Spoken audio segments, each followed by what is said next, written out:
Good afternoon, ladies and gentlemen, and welcome to the July meeting of the National Park Planning Committee. We do have a number of members of the public with us today. Can I say what a pleasure it is to see you all, I will call you to speak, those of you that have asked to speak, with your relative items. So when we get to your item in the agenda, I will ask you to speak at that point. If at the end of each item you feel that the excitement has been too much and you don't want to stay for the rest of the agenda, please do feel at that point to leave, and we will have a brief pause while you filter out at the end of each item if that is what you would like to do. So we have some apologies for absence. So we have them from Councillor Theo Butt-Phillip, and he is being substituted by Councillor Marcus Cravis. Mr Holton and Ms Williams are not able to be with us, and neither, unfortunately, at the last moment is Councillor Hopley, Richard Hopley. So we record their apologies. We also need to note that under item 2, declarations of interest for lobbying of members, we have request to recuse themselves from Mr Kelly and Mr Geen, so they will be leaving the meeting at that point. So that will be for the last development control item 7.3. So if we could note those, you're declaring an interest in those gentlemen, and you'll be leaving the meeting at that point. Are there any other declarations of interest or lobbying of members or unaccompanied site business that members wish to record, please? Yes, Mr. Petrunas. Yeah, I was phoned by the agent of application 7.2 last week. Okay, thank you. But you don't believe that that prejudices your ability to participate in the meeting? Thank you.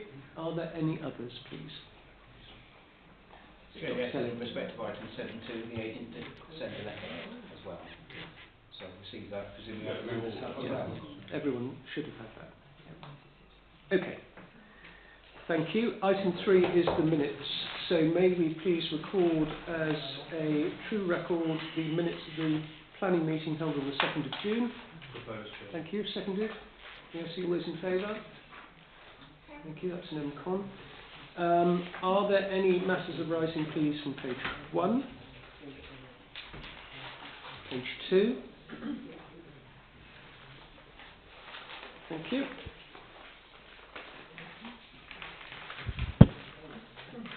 There is no business of urgency of which I have been advised. Again, in respect to public speaking, ladies and gentlemen, I will ask you to come to that microphone when you're asked to speak. If you could make sure that the microphone is on, please, and then you will have 2 minutes from when you start to speak. And I will call you all when we have the respective item. Okay? So this microphone in this corner here is the public speaking desk. And if you could just make sure that the microphone is on before you start. And then you will have 2 minutes. Item 6 is appeal decisions. We have one which is in relation to the enforcement appeal at Caravel, 14 Lynmouth Street, Lynmouth. Mr White, can I ask you to comment on this, please? Yes, Sam, just quickly. So this is an appeal in relation to an enforcement notice. The case dates back itself to about 2023. And this enforcement notice was served in 2024, so it has taken a little while to come through. It relates to replacement UPVC windows and doors that were installed in the property in place of timber casements. The property is in the conservation area, and the replacement windows were considered to be harmful, hence why the enforcement notice was served. The enforcement notice set out certain requirements that the developer was meant to meet to remedy the breach of planning control, but those requirements in the inspector's eyes weren't sufficiently precise so that the appellant or the developer was really clear on what they needed to do. So they found the notice a nullity, which basically meant that it actually doesn't hold any water, it doesn't stand. So the notice is quashed, We are now in a position of looking at reserving that notice with a redrafting of the requirements to make sure that there can't be any ambiguity in terms of what they are required to do. So is that clear, ladies and gentlemen? Dr. Kelly? I just find it rather surprising the inspector didn't use his discretion to vary it. They're able to do so under section 176, I think, of the Act. In terms of any defect or description, they could have done so, and I think it was rather harsh of the public dismissing it and requiring another enforcement notice. Just an observation, Chair. Right, if there's nothing else on that one, then, ladies and gentlemen, we'll move to item 7, which is development management. The first application we have to consider this afternoon is 7.1, application number EXM/26/013, and this is the proposed erection of a steel framed building with an amended description, land north of Chivett Post at Exford, and I'm going to ask Yvonne Dale to present this report, please. Thank you, Chairman. Good afternoon, members. This application relates to a proposed agricultural building at land north of Chivett Post at Exford. Members may recall that this application was reported at the May committee meeting. It was deferred to allow applicants to provide revised drawings and provide further clarification on the proposal. The proposed site is outlined in red. The red line area now encompasses a further bit of land just to the southeast. The 2024 existing building that was approved is just here. I don't know if you can see that, members, just the one my arrow is circling. The blue line on the plan denotes the applicant's land ownership. The site is approximately 3.5 acres. The red line includes the existing access, the proposed building and the areas of hard standing. The existing building on site was granted retrospective planning permission in November 2024 as a livestock building and measures approximately 119 square metres. This slide shows the proposed siting for the new building. The building is sited approximately 14.5 metres from the southwest boundary hedge. The proposed building has been reduced in size through the removal of one bay and has been moved closer to the existing building on site. The plans still show the building is set apart from the south site boundary and the existing hedgerow. This plan also shows the existing track on site being reverted back to grass. This slide shows proposed elevations with the removed bay. This slide shows the proposed open plan floor area of the building for storage. It sets out the items that are required to be stored, and these are listed in paragraph 1.7 on page 2 of the update report.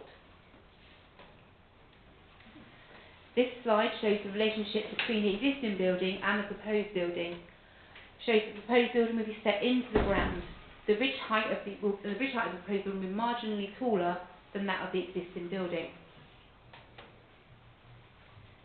This photograph of the site was taken at the pre-application inquiry site visit in September 2025 and looks from west to east. The public highway is to the left of this photo. The date of the site visit is important, as at the committee site visit we could see that a track had been created.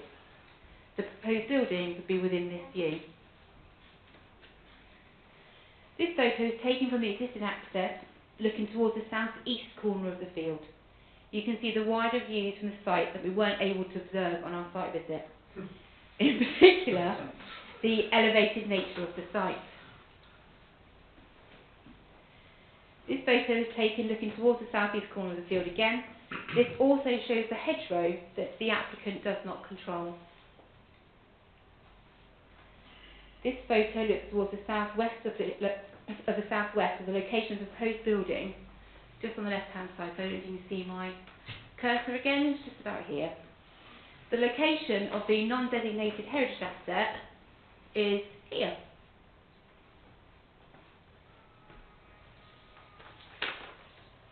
This photo looks towards the southwest corner of the field and the existing building can be seen. The proposed building will be located to the left-hand side of this photo. Here. The landscape character assessment advises that new farm buildings within this landscape character type should sit in folds of the landscape, and that one of the perceived threats and issues to this landscape type are farm expansion, including new built form, onto more exposed slopes. The proposed building would sit in an elevated position, which would be visible from surrounding roads and viewpoints. The proposed building does not relate well to existing site boundaries or features, but rather leaves a large area between the boundary and the existing building and the proposed building. The applicant has made some changes to the scale and position of the proposed building.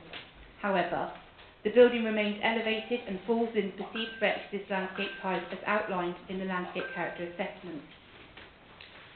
Clause 1A of Policy SE-S4 of the local plan is clear that it should be demonstrated that the size and scale of new buildings are commensurate with the demonstrated need. The applicant's land ownership is the 3.5 acre site at Chibet Post. It has been officers' experience that substantially less machinery or equipment is required on typical sheep farms of similar scale, particularly considering that the building approved in 2024 was considered to meet the needs then, including livestock. The proposed building will not be used to house livestock, and officers are not convinced that the scale and size of the proposed building, which is approximately 4 times bigger than the 2024 building at approximately 447 square metres, is commensurate with the needs of the holding. The application is therefore recommended for refusal for the reasons set out on page 7 of item 7.1 of the update report. Thank you, Chairman. Thank you, Mr. Gow. I understand that the applicant and the applicant's agent don't wish to exercise a right to speak at this point, but Mr. Milton has asked to speak. So, Mr. Milton, if you would come to the microphone, please. You will have 2 minutes from when you start to speak. Thank you, Mr. Chairman. I will do my best to stick to my 2 minutes, as I'm sure you will remind me. I haven't got a series of written statement. I just have some notes that I've made around the recommendation and a couple other bits there. From my point of view, I just feel local business, and I think it's really important we support local business, and I think this was the basis in which it was supported by Exmoor Parish Council.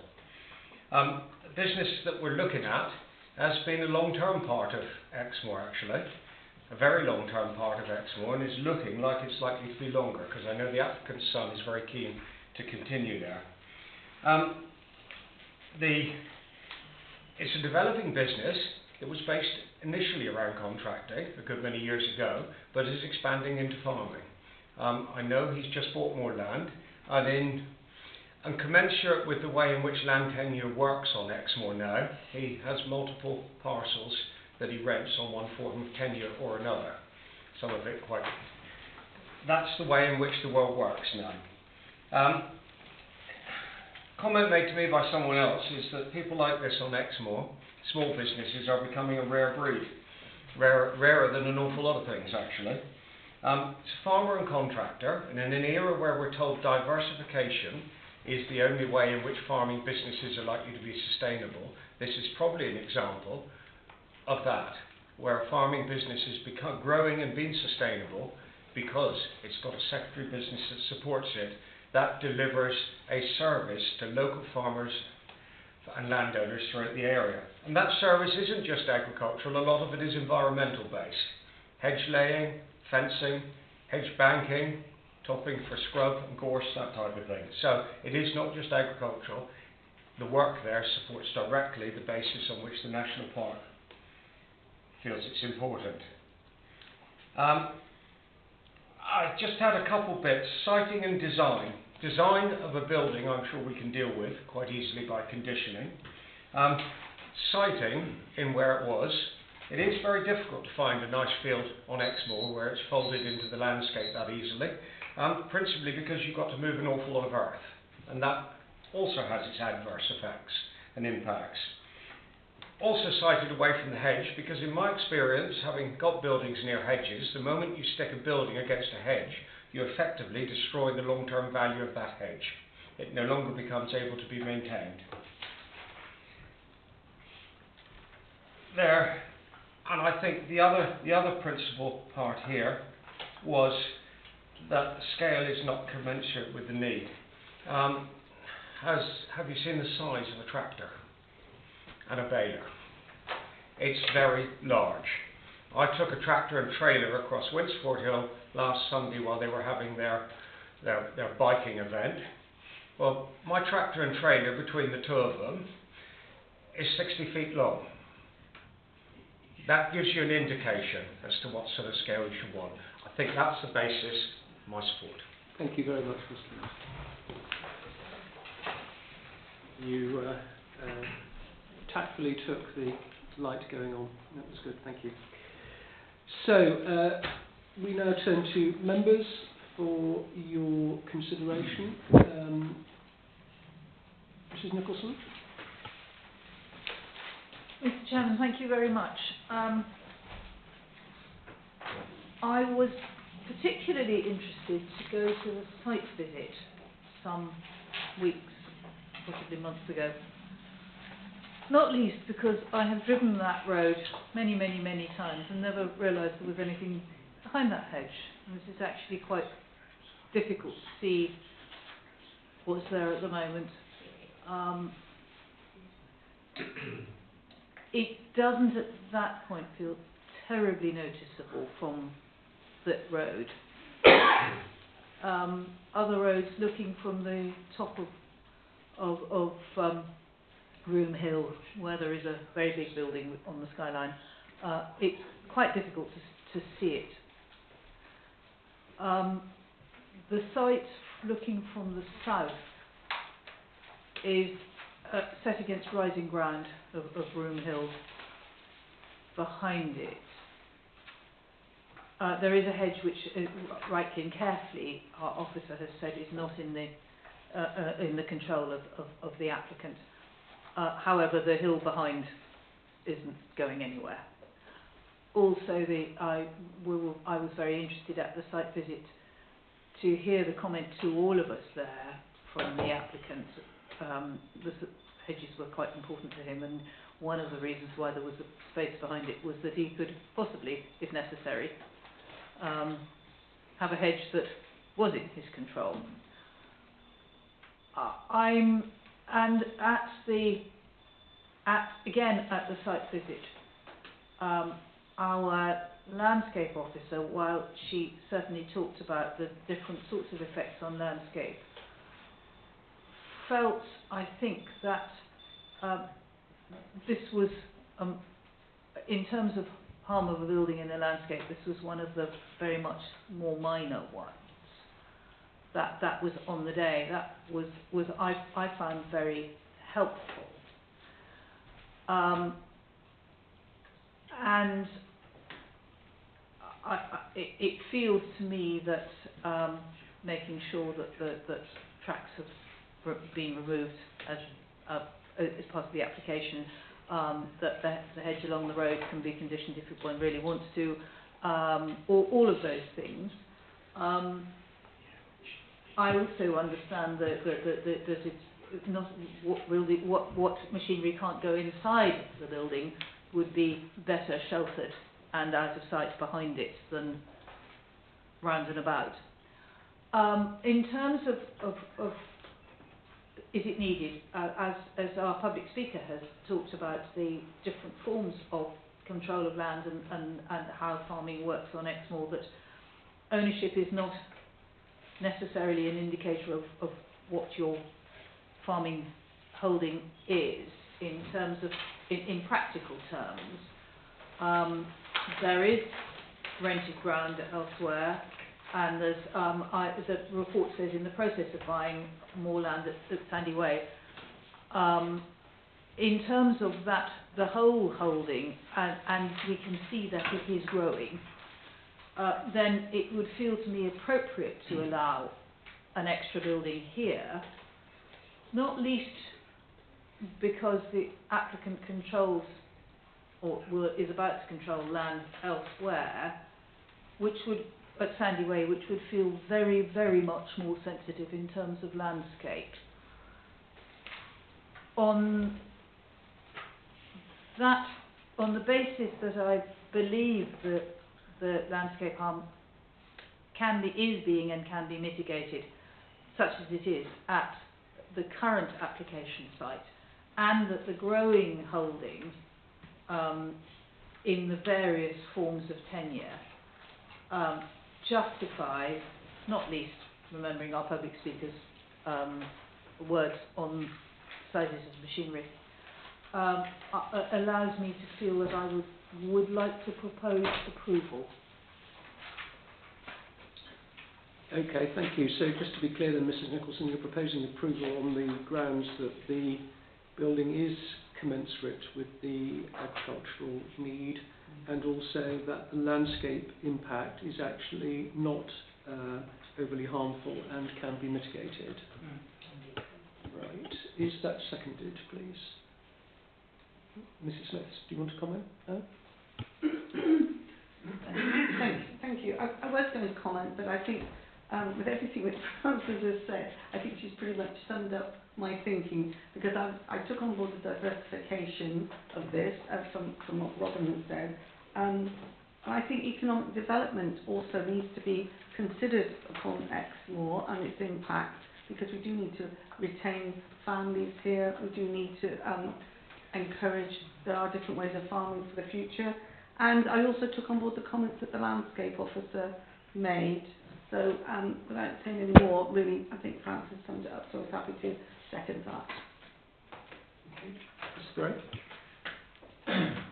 Danger of repeating what Frances said, but I noticed I passed the sign on a regular basis. I did a lot of cycling, and my first reaction was, this doesn't seem a good place for a shed, I must admit. However, when you then realise how it's been tucked away in that off, and the comment was it's visible from the road, only if you stop and look through the gateway. I cycle past on a regular basis. I cycle across Whittiple Common, Winsford Hill, and I didn't even know that other shed was there until I actually stopped and saw the shed there. So the harm to the landscape, as Ray, I think, yes, there can be some harm, but it's got to be quite minor when offset against the public benefit, which is of keeping a local business going. And the point I hadn't thought of through before is that Robin's made the point, a farmer diversifying, and so many farmers do contracting business, and you can see the two, and that in itself brings benefit to the business, to the area. If they're providing service to the community which doesn't have to be brought in, that to me is a benefit as well. But the fact is it's found in farming, approaching over 100 acres, which then starts to lead to the need for that size shed. The shed's obviously reduced in size, and I believe it's 80 millimetres higher than the existing one, which is not much. That's 0.08. 0.08, yeah. Yeah, so it's 80 millimetres. Yeah. 80 millimetres, yeah. Yeah. So it's 80 millimetres, that's all. So that's very, very minor, which again, if you stop at the gateway, have a look, it's visible from the road. If you're passing, it's not. And I see there's a hedge going to be put in, and I presume those hedges can be sort of written in as a condition in some way. So yes, I've changed my mind and come around to think actually it's probably a good place for a shed, from my initial reaction that perhaps it wasn't so. Thank you, Mr. Gray. Mr. Cravis. Thank you. Mine's actually questioning the officer as well, because you did, I know that Frances touched on this, but you talked about the hedgerow not being in their control. So I just wondered, was that because the hedges of benefit, etc.? And then I'm trying to get my head around the, because obviously the MPPF, I can't remember which one it is, I'll find my notes, says about the actual size, is that commensurate with what they need? But then I haven't, the only thing I can find in that as well is the fact that it says that for all sorts of businesses as well.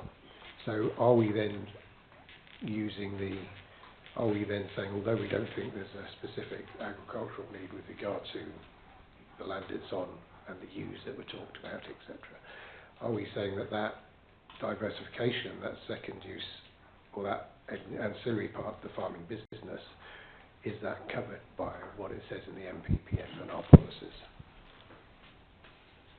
It's almost a primary purpose question. Okay, thank you. I'll take Dr. Kelly's question. Yes, it's really a question because I think the main issue is the policy issue as to whether in fact there's an overriding functional need.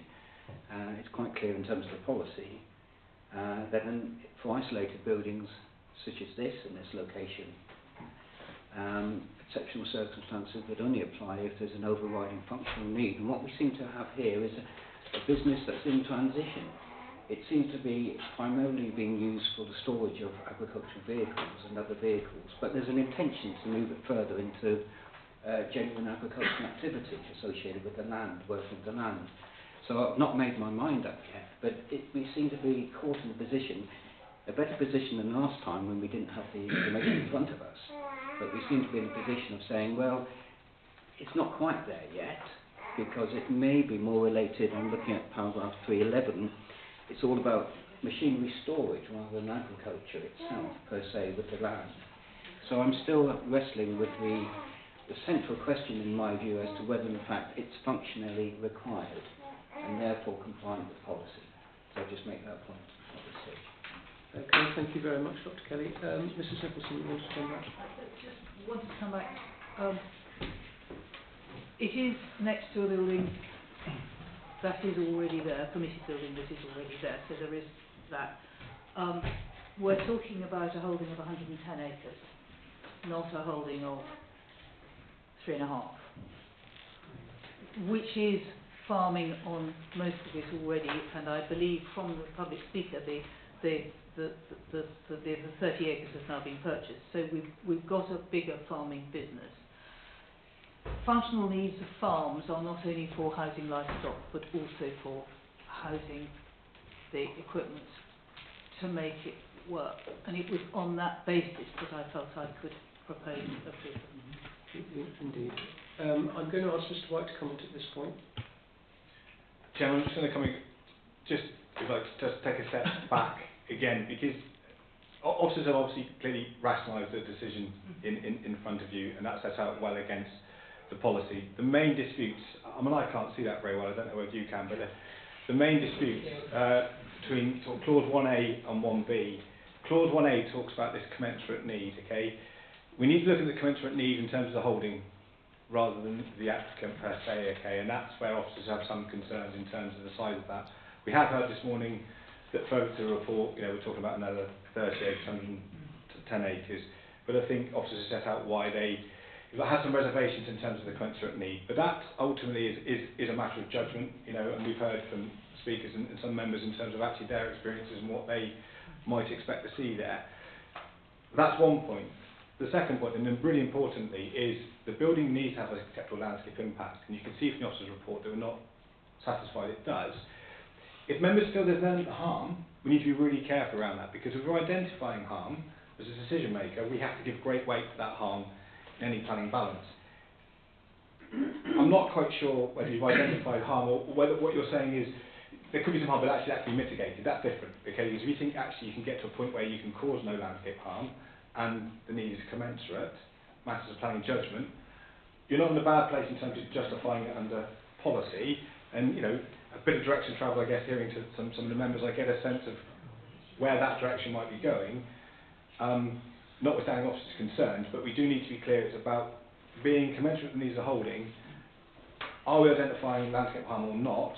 If we are, then we've still got conflict with that policy, and we must give that harm great weight. That's what the National Guard tells us. Okay, and just to recapitulate on the proposal that Mrs. Nicholson made, I understand was that the landscape impact is not deemed to be overly harmful, and such as there is can be mitigated by condition, and that the proposal is commensurate with the holding. That was your proposal, Mrs. Nicholson, wasn't it? Yes, indeed. Only on the basis that most people consider any building in a landscape it provides some level of harm. I'm not sure that I would always agree with that, but that is the suggestion. In this case, what I was arguing was that it was less than substantial harm, very much less than substantial harm, and I would say very minor harm, and could certainly be mitigated by condition. Would it be appropriate that if that, I'm not saying it is yet, but it might be helpful if at this point we were able to reflect on what possible conditions might be should members decide to vote in that respect?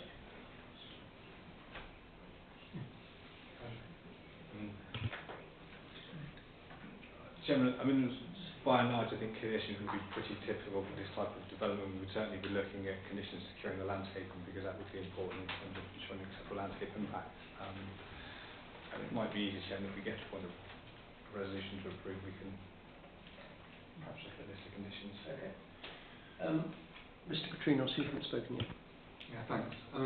It was actually about this, the same point that we were just talking about then, which isn't about this application so much as about the process of having an officer recommendation to refuse and then the committee deciding to approve, but with conditions that haven't necessarily been properly thought out. And now I kind of recall some training we went through that suggested that if the committee were minded to do that sort of thing, it would be better to defer the application, ask officers to prepare a set of appropriate conditions and then reconsider the application next meeting. That is sometimes a course of action that is recommended. There are those occasions when I think our officers are skilled and broad-minded enough to make sure that they have considered whatever possibilities might arise as a result of the planning meeting. So at this point I'm not discounting the fact that our officers might in fact have thoughts about conditions that might be applicable should members decide to approve it. That would mean that it wouldn't necessarily be subject to a deferral. But Mrs. Smith, you wanted to speak. Thank you. As we were talking about conditions, the parish council wanted to include a condition that it only be used for agricultural purposes. So how can we condition that and to be sure that is included? And I also like the fact that we could provide some kind of conditions for screening, etc. But obviously for officers to come up with something suitable should this be accepted rather than refused. Okay. Mr. White. Chairman, that's fine, yes. I mean, in thinking about conditions, if members were minded to approve it, if the bill is proposed on agricultural building, we would ensure it is conditions on agricultural building. We'd go further to ensure it can't be used for livestock because that's what's proposed. If it were to be used for livestock, there's further considerations under air quality and potential impact on habitat sites. So we need to be careful around that. There'd have to be a condition on that. But yes, it would only be for an agricultural building. Okay, members, do you feel that we've reached a point where we can take a vote on the proposal? Mr. Gein. Yes, Chairman. I just wanted to say that I think that I find it difficult not to agree with everything that's been said. I don't want to repeat anything. I think people have thought very carefully about it. It's a difficult one. We like to support our planning team and their recommendations. And sometimes we feel that this is a planning application that we can approve, providing, I mean, we know the planners are, as you say, open-minded enough to make it work for us with conditions. So I certainly would support it. Okay, thank you. Did anybody else want to come back? Mr. Graves? Thank you, Chair. I'm not sure if I quite got an answer to my question regarding the neighbouring hedgerow, and also, are we talked about for agricultural purposes, but then are we talking about, I'm just getting a little bit confused about definition of that when we talk about contracting. Where is that contracting in agriculture, etc., or is this the general support for rural businesses as well? Whether that business grows and diversifies into whatever. I'm just trying to get my head around how the policy is written, how the MPPS is written, and what we're being told in the application. I think both of those issues actually could well be tied up in the conditions. So I'm going to ask Mr. White now if he would just comment on the discussion so far, and then I will put it to the vote. Mr. White. Jim, I've just got some notes on, I mean, just to come back to the planning reasons, because I want to be really clear on what members think they are. And from the debate, I know that members do acknowledge that the application site is part of a small field, okay, but the applicant rents other land, and that includes at least 80 acres within the locality. Members note that there is an existing building adjacent to the application site, which I think is important for the policy as well, and that the proposed building would be used to store farm machinery and equipment and fodder, okay. Importantly, in terms of 1A, members accept that the proposed building will be for agricultural purposes, okay, and that the farm business is growing, okay, and that the land requires maintenance, that the equipment to be stored is necessary for agricultural purposes, and that the size and scale of the proposed building is commensurate with the agricultural need. Okay, that's one of the points on the policy. Moreover, notwithstanding officers' concerns, members consider that although the application site is elevated, okay, and the building would be set away from the hedgerow, it would not contribute to voice-related development because the other building, that's due to the context of that building, and its siting would continue to benefit from hedgerow boundaries, which would reduce its visual impact from the B3223, as well as a backdrop of ground, okay.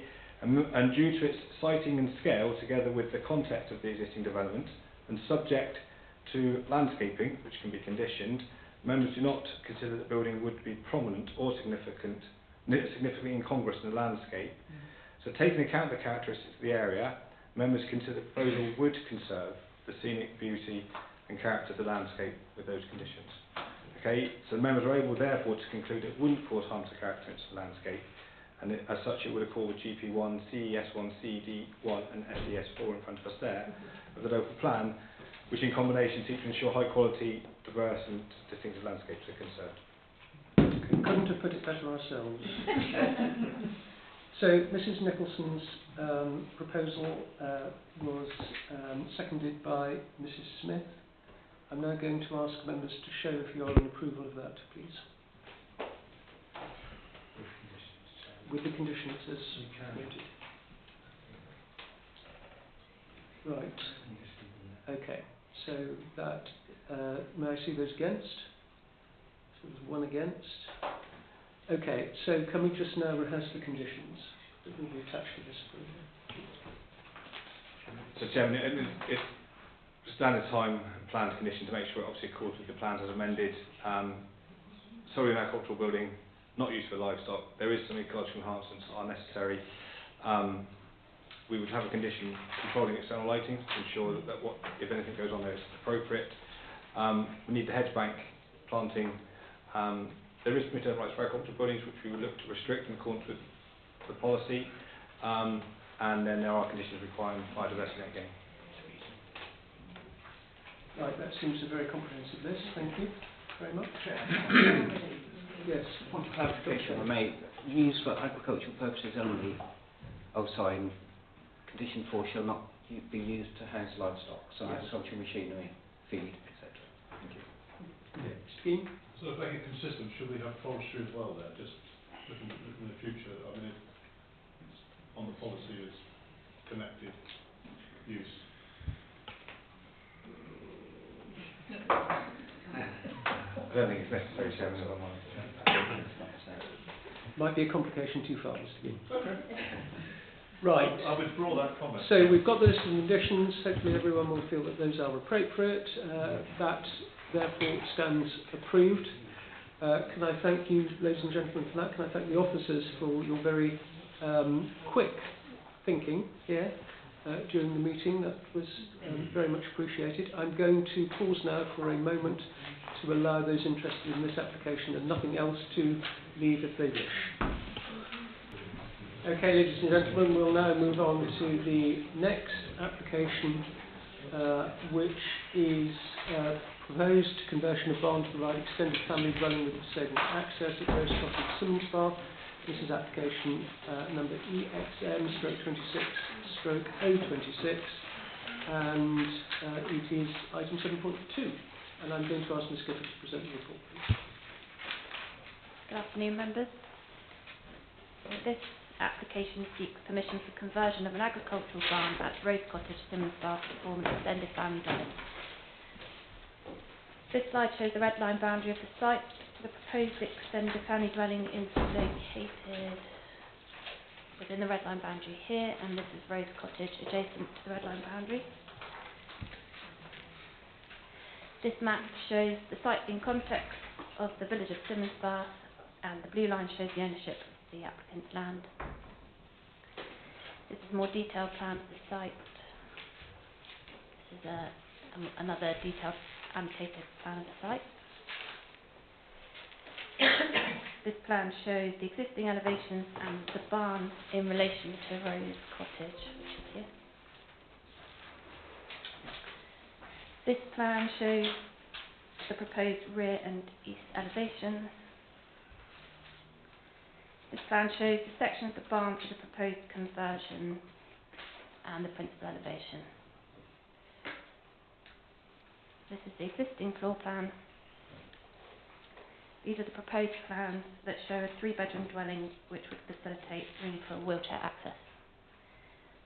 This is the existing roof plan, and this is the proposed roof plan to show the sofa. These are photos of the barn from site visit back in 2022. This is the main dwelling, Rose Cottage. So the proposal is generally acceptable in a number of respects. The building is capable of conversion without significant reconstruction, and there are no objections in terms of landscape impact, residential amenity, highways or flood risk. Any ecological impact can be mitigated through conditions. The applicant has put forward a personal justification relating to family support and accessibility needs, and these matters have been given weight. However, the key issue is the failure to secure the development as an extended family dwelling in accordance with policy HCD 5 of the local plan. This policy requires that such dwellings are controlled for a Section 106 legal agreement to ensure that they remain tied to the main dwelling and occupied only by qualifying family members. This is fundamental to the National Parks housing strategy, which seeks to retain housing for local need and prevent the creation of unrestricted market dwellings in the countryside. In this case, the applicant has explained reasons why they are unable to enter into a Section 106 agreement, instead suggesting that planning condition could be used. However, officers are not convinced that the condition is robust and therefore would not provide the necessary certainty or enforceability that is required by policy. So without a completed legal agreement, the authority cannot guarantee that the dwelling would remain as an extended family accommodation, and as such the proposal conflicts with policy HCD 5, and this conflict is given significant weight. The officer report notes that the public sector equality duty, and in this case it recognises that a refusal of planning permission would affect the applicant's ability to provide accommodation for his daughter who has a disability, who is vulnerable and is unable to live apart. Officers are sympathetic and attach weight to the family situation, but the circumstances can be expected to change, whereas the dwelling would remain on site, and this does not outweigh the conflict with the local plan policy. In other words, officers have had regard to the PSED set out under the Equality Act 2010, but the conflict with policy outweighs its benefits in terms of eliminating discrimination against persons with the protected characteristics of disability, advancing equality of opportunity for those persons and fostering good relationships between them and others. It is therefore considered that a proportionate response would be to refuse planning permission, and therefore the application is recommended for refusal for the reasons that are set out in the report. Thank you. Thank you very much, Ms Gifford. So we have 3 public speakers, and we begin with Ms Rebecca Tomalin, who is the clerk to Exmoor Parish Council. Ms Tomalin, you'll have 2 minutes from when you start to speak. If you could just make sure the microphone's on. Okay. Yes. Okay, perfect. Far away. As the Chair has said, I am the clerk for Exmoor Parish Council. Normally the Chair would attend and present at these meetings, but as you may be aware, he is the applicant in this case.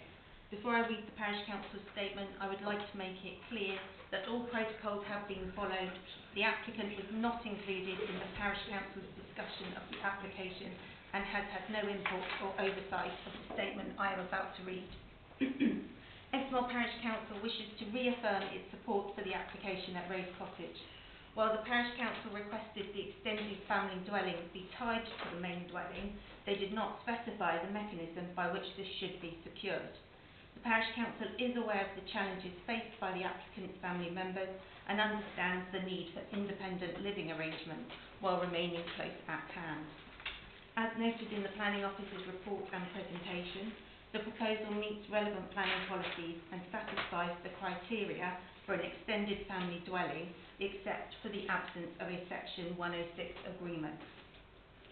The Parish Council recognises that a Section 106 agreement is the preferred approach. However, given the exceptional circumstances with the applicant's mortgage provider, the Parish Council believes that an equivalent level of control could be achieved through an appropriately worded planning condition. The Parish Council also wishes to highlight the significant contribution the applicants make to Simmonsbath and the wider Exmoor community. Mr Schott's service as Chair of both the Parish Council and the Simmonsbath and Exmoor Heritage Trust, together with Mrs Schott's previous work at the Pinkery Centre and her involvement in numerous community groups and events, are of considerable value to the parish. Their commitment is much appreciated by parishioners and they are integral to rural village life. Setting specific planning policy aside, the National Park's broader vision emphasises achieving a thriving community. The loss of this family, forced to leave due to a technicality beyond their control, would be detrimental to the parish and would seem contrary to the Park's long-term objectives. The Parish Council therefore believes that the many positive aspects of the application, combined with the applicant's willingness to secure the dwelling through alternative means, more than outweigh the absence of a Section 106 agreement. Exmoor Parish Council urges the Planning Committee to approve the application and apply a planning condition to secure the necessary linkage between the two dwellings. Thank you very much, Ms Tomlin. Our next speaker is Dan Day Robinson, the agent. Mr Day Robinson, you'll have 2 minutes from when you start to speak. Thank you. Thank you, Chair, and members of the committee for allowing me to speak. This application falls squarely within the social purpose underlying HCD5 policy, namely to enable members of an established family to live closely together where long-term care and support are required. Disability is a protected characteristic under the Equalities Act 2010. Exmoor National Park Authority, when exercising its planning function, has a duty to consider equality and disadvantage as a legal requirement. No equality impacts have been noted within the officer's report recommending refusal to the committee. Advancing equality of opportunity includes considering the need to remove or minimise disadvantages suffered because of disability and taking steps to meet disabled people's needs. If the committee believes, based on representations made, that the applicant's family is disadvantaged, then it must examine whether reasonable adjustments could be made as envisaged by law. In this case, the relevant matters include the nature and extent of the family member's disabilities, the care and support that would be provided through co-location, whether refusal would disproportionately perpetuate or worsen a disadvantage arising from disability. These are all legal duties which, from the published report, do not appear to have been fully investigated. In fact, I would put it to you, hardly investigated at all. Disability appears to have been considered only from the perspective of access. The key thing here is to decide if reasonable adjustments could be made in this case. The applicant recognises that a planning condition may regulate the use and occupation of land, but may not by itself prevent a conveyance of part of the legal title. However, an important consideration is whether the risk of potential unlawful behaviour by future owners of Rose Cottage by separating title would be justified now by a planning refusal directed towards family needs right now. The applicant, just 2 more lines. The applicant respectfully requests that the planning committee considers the possibility of a precisely worded planning condition or conditions to prevent the accommodation from being occupied or used unlawfully in the future as an independent dwelling and requiring its continued functional association with the main house. Thank you very much, Chair and members of the committee. Thank you, Mr Day Robinson. And our final speaker is Mr Schott, the applicant. So, Mr. Shop, you'll have 2 minutes from when you start to speak.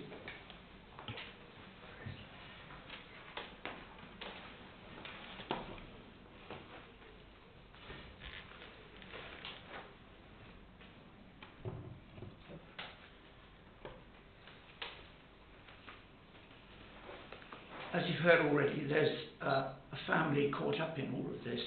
My stepdaughter is disabled and has 2 children on the spectrum. Our granddaughter is currently awaiting confirmation of an ADHD diagnosis, and our grandson has a diagnosis of severe autism. He is non-verbal. Any form of change causes him extreme distress.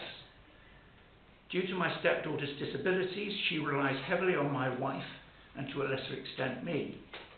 Living in Simmons Bath is wonderful, but there's no public transport and my stepdaughter doesn't drive. Rose Cottage is not large enough for an extended family of 6, soon to be 7. They have lived with us for 3 years, but we all recognised that it was becoming increasingly difficult. Finding somewhere close by to prevent the wear and tear of additional driving on us proved unsuccessful, and in the end we decided to develop the old farm maintenance sheds into an extended family dwelling. That way we could be close at hand if necessary to fulfil grandparenting assistances, and they had their independence. There were 2 site visits from chief planning officers. At no stages in our discussion was the likelihood of an S106 talked about. Unfortunately, just before our application was sent to the planning department and the Exmouth Parish Council, we had to carry out urgent remedial work on the property. As a result, my wife and I had to seek additional funding, which meant remortgaging. The planning officer mentions in her report that the park frequently work in conjunction with mortgage lenders that are happy to comply with S106 conditions. We would challenge anyone to find a mortgage lender prepared to lend money to people over the age of 65 and accept having an S106 on the title deeds of the property. In the end, we had no option but to take out a lifetime mortgage with Canada Life. Shortly after, we learned that the Exmouth Parish Council had approved the application subject to the usual planning conditions. Again, there was no specific mention of an S106. After this, it was my understanding that the planning officer rang Mr. Day Robinson to say that the application had been approved. He duly contacted us with the good news. Later, though, the planning officer rang back to say that the approval was dependent upon an S106 condition. As a result, I had to contact our mortgage lender, Canada Life, who said they could not accept any restrictions on the title deeds of Rose Cottage. Because we are already in receipt of the funds from Canada Life and the park are insistent that we have to have an S106, this means that we would have to be forced to sell up and move off the moor in order to find a comparable, affordable property to accommodate our extended family needs. This would be heartbreaking for us as a family. We love living in Simmons Bath and feel very much part of the community. It would also be ironic that an affordable housing condition ends up forcing a family off the moor. We hope you'll agree that these are exceptional circumstances and that a carefully worded planning condition will suffice in the place of an S106. My wife is currently looking after our grandchildren, but I know she would join me in thanking you for listening to our case. Thank you, Mr. Shott, very much.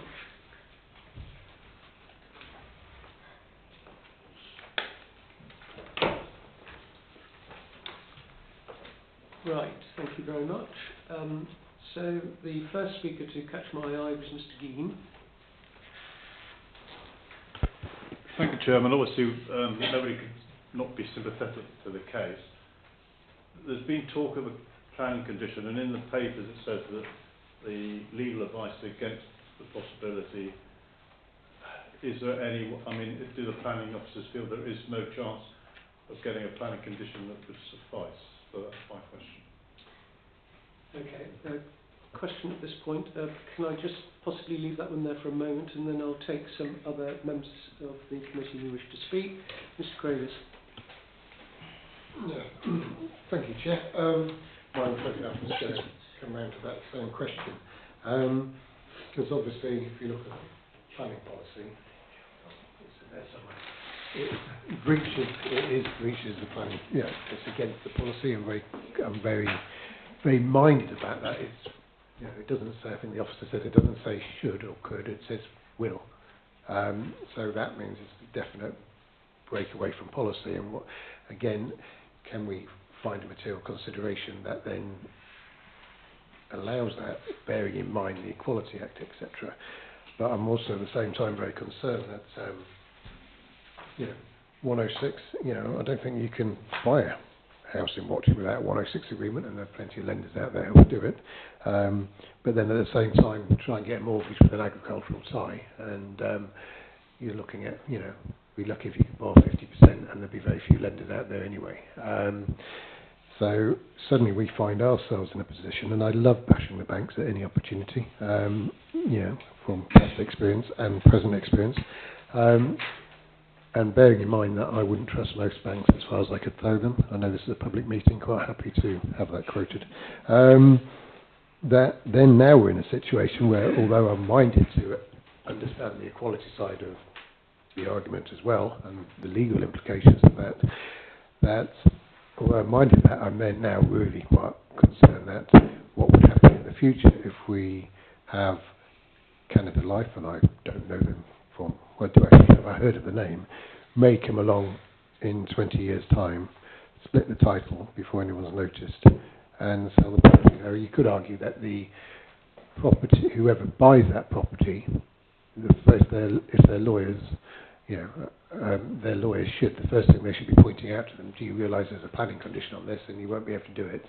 And that should that be enough? But obviously our legal advice and our officers are saying, I suppose this is a question, is if we were minded to pass this application, bearing in mind the circumstances, which I think are quite a significant material consideration, can we put a condition on there that's tight enough, or would in 20 years' time somebody break up the title, sell the property before anybody had noticed? And that's my question, I suppose. Okay, Mr. Davis, thank you. So, just to reiterate then, the criteria for the extended family dwelling are met, and the application is deemed to be acceptable in conversion terms and in landscape terms.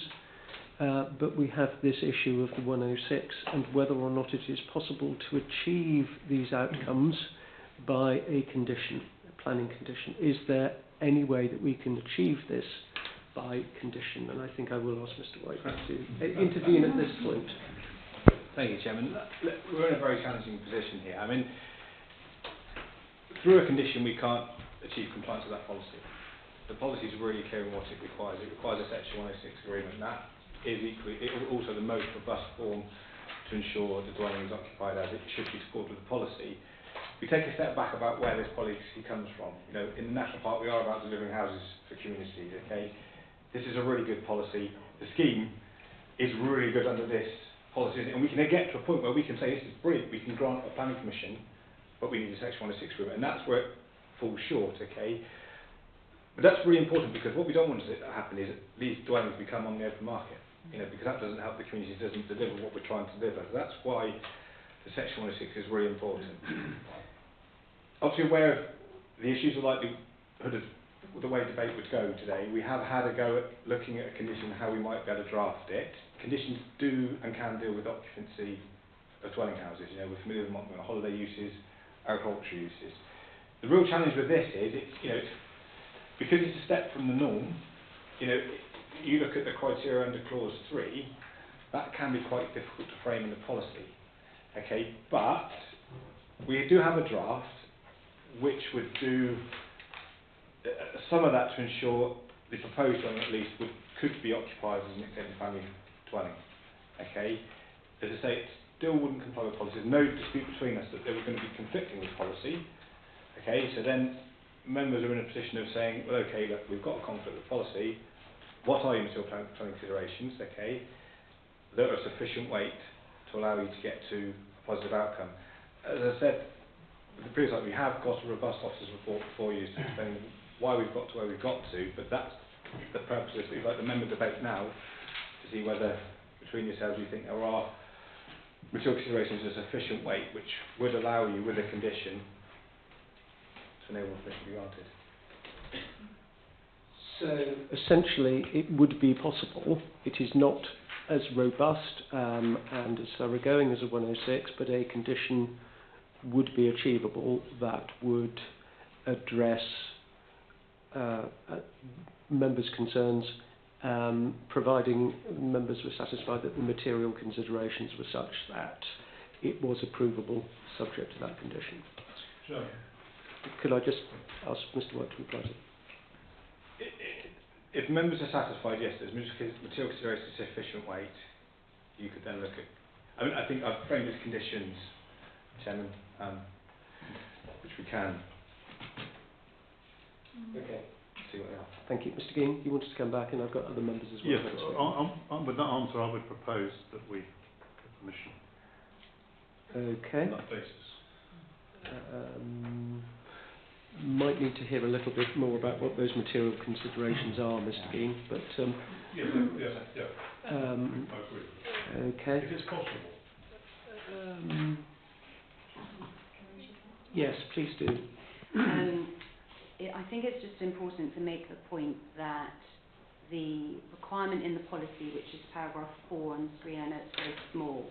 I'll just read it out. It says a planning obligation will be secured to ensure that the intended occupants meet the requirements of the extended family occupation in this policy, and to tie the dwelling or dwellings to the main house to ensure that they are not sold off separately.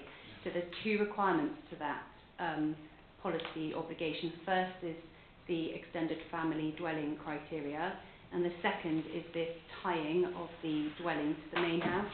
And I think the first part of that requirement is easier to deal with by virtue of planning condition or conditions than the second part. So it's the second part, which is the tying of the new dwelling to Rose Cottage, which is the trickier bit to deal with by way of planning condition. The only real way you can do that is by a 106 obligation. If you were to use a condition, it would say something like the use of the new dwelling must be ancillary to the main dwelling. It would be that kind of thing, but the only mechanism by which you can actually prevent the two from being separated, sold off separately, is by an obligation, a planning obligation. So if you didn't have an obligation and you have a condition that says try to do a similar thing, ultimately what could happen, so the risk to the authority would be that the new dwelling could potentially be sold off to somebody else, but you would still have a condition that says it can only be used ancillary to the main dwelling, so you could enforce that condition. I hope that provides. Yes, no, that's helpful. Thank you. No one is denying that this is an easy matter, but nevertheless, the considerations do open up possibilities of being able to do something if that is what members choose to do. Mr. White, I'm going to ask you to comment then before I come back to the motion that Mr. Gein has just put forward. Mr. White would prefer it if. Can I just leave your motion there for a moment, and I'm going to ask some of the other speakers to come forward. So I'm going to work down through the table, if that's okay. Mrs. Smith. Thank you. It says on the report that it is a retrospective application. So has the building actually been converted? I just wanted clarification on that, because I very much do not like retrospective applications. And the other thing is, if it had these conditions, or the Section 106, what would we have been expecting from that Section 106? I read through it, I couldn't find. What would we have been expecting to have included as part of this Section 106?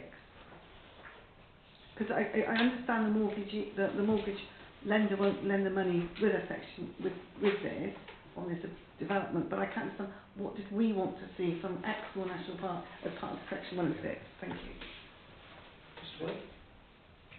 Chairman, so the Section 106, the occupancy criteria under Clause 3, so A to C there is what the Section 106 would cover. Okay, so it details what the occupiers of the dwelling must achieve to be able to occupy it.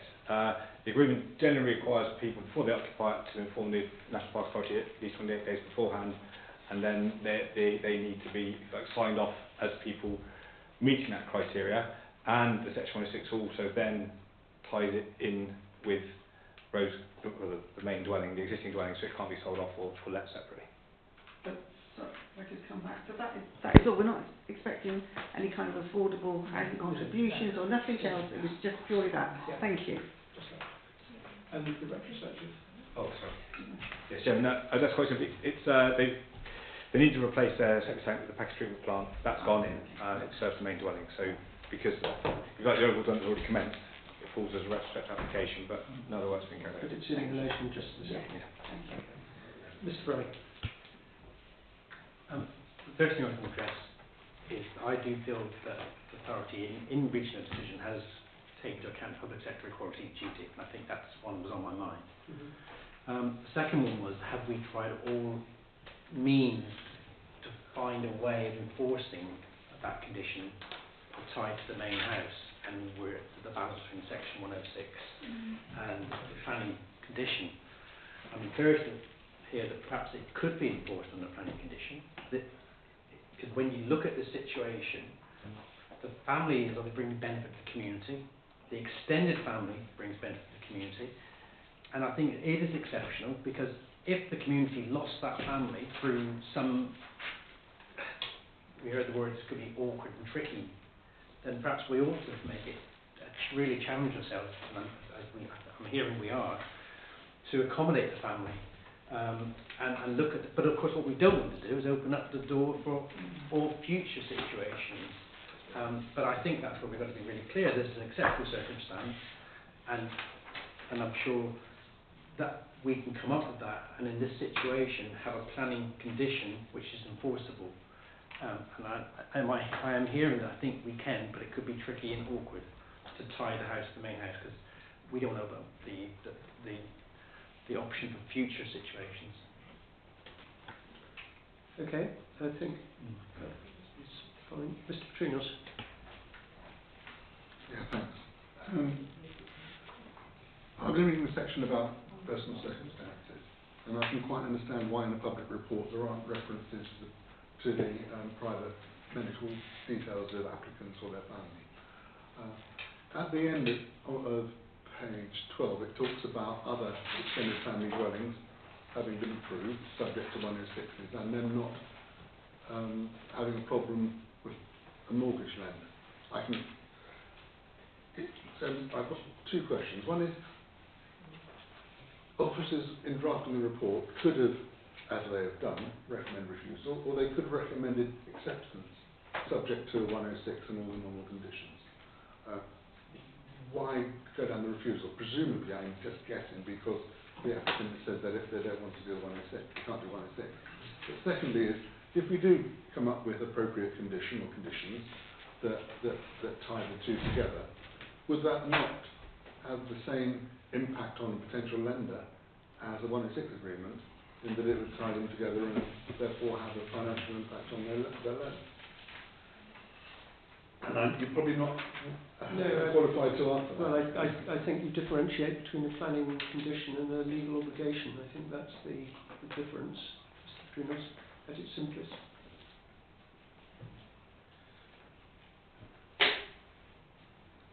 Well, I'm not seeing anybody shaking their heads in disagreement, so... So the first point, the first question was about why the recommendation for refusal rather than acceptance? Subjects to. Chairman, I think the whole report is geared up to explain why we're recommending the refusal. I think that's where the decision lies. You know, the starting point is a local plan. You know, we can look at material planning considerations, but ultimately, you know, Emma's explained, the report explains that we don't think that the material considerations are such that it outweighs the conflict with the policy. That's quite a key thing from the officer's point of view. You know, there are rights to appeal. You know, people contest our policies through appeal. You know, officers have got to a point actually where they think it's a robust and reasonable decision to reach. But as I say, it's about planning judgment, and part of the reason why we're here is members are able to test that themselves, and you know, that's part of the debate. But as I said before, it's about being really clear on what you think those exceptional circumstances or material transgressions are, which allow us to get to granting a planning permission, but with the condition that perhaps Can could... I just clarify that I have understood the report correctly? The only problem is the 106. Yeah. The rest is fine. Yes, exactly that. Dr. Kelly. Yes, thank you, Chair. It's interesting discussion, isn't it? I think I'd echo what's just been said. There is specific reference to the Equality Act, page 13 of the report. It doesn't go into great deal of personal detail, as you say. We wouldn't expect it to, but there is recognition and acknowledgement of that. So I wanted to make that clear. I think the main question, I think, being set out is whether an appropriately worded condition or conditions taken as a whole would be adequate to control the proposed occupation. It's coming down to this discussion, isn't it? And we've been advised, it's stated in the report, that the Devon County Council's lawyer has advised that the condition cannot fully address this. And that's been reflected in recent advice this afternoon. And of course, planning is looking at the use and development of land, so that's important that we're looking at that. So, is the inability to secure an appropriate mortgage a material planning consideration, such as to outweigh the conflict with policy HCD5? And in my view, it is not. But I'm quite happy to listen to the rest of the debate, but that is the way that I would be thinking this one through. Thank you, Dr. Kelly. Mr. Kravis and then Mrs. Hilton. Yeah, I mean, thank you, as I said. I mean, ironically, it's probably more of a legal discussion we're having than a planning discussion. We all agree it's, from a planning point of view, it's just this one policy question. And of course, then I look at the situation with the mortgage and the Canada Life refusing the 106 agreement. And actually, is that, I mean, and what I can't quite understand with Canada Life, I keep mentioning their name. That's strange, isn't it? It's being recorded, this meeting. Is that they would have lent on a value of a property.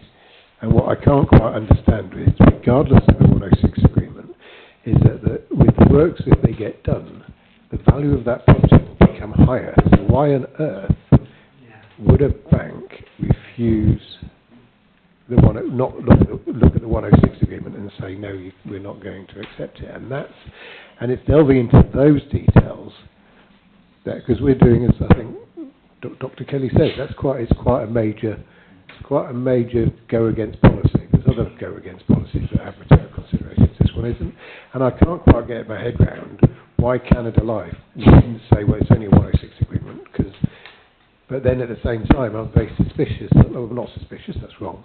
There'd be nothing stopping Canada Life if they ever became in possession of the property, beating us with lawfare, and just splitting up and say what you can do about it.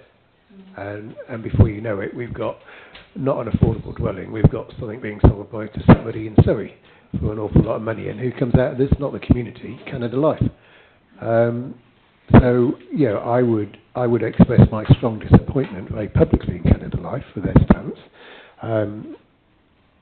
And as I said, I'm still in a position where I've yet to make up my mind, and I've listened to everybody, and I'm in the balance still, Mr. Chairman. Well, I think it might help in due course if we were to hear what the proposed condition might be in detail, and at that point that might crystallise the minds of members into the decision that they will then have to take. Mrs. Nicholson. Thank you, Mr. Chairman. This isn't straightforward. We will know that it's absolutely not straightforward. There are various things that I think we need to have in mind, is that every application is treated on its own merits. We don't regard ourselves as setting precedents by what we decide in one circumstance against another, and I think that's quite an important thing. Very important is our policy, and we shouldn't depart from it unless there is good reason to do so, but it is possible to depart from it if there is good reason to do so, and as Mr. White has said, that's why it's here at committee. If that were not the case, then there would be no point in anything coming to committee, and that would be that. So what about the circumstances of this case? The particular thing that feels important to me is that everything about this application, apart from the 106, says yes.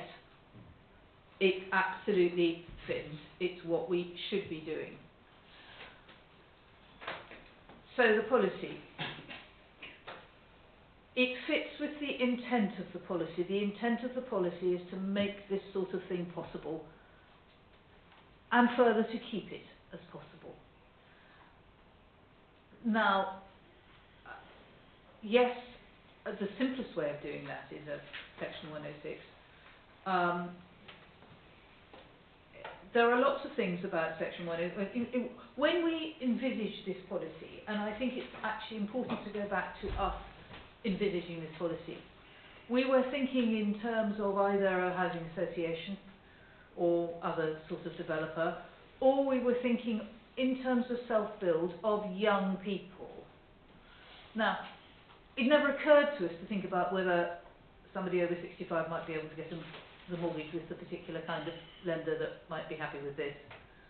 That wasn't part of it. So we've got something which is out of the ordinary here.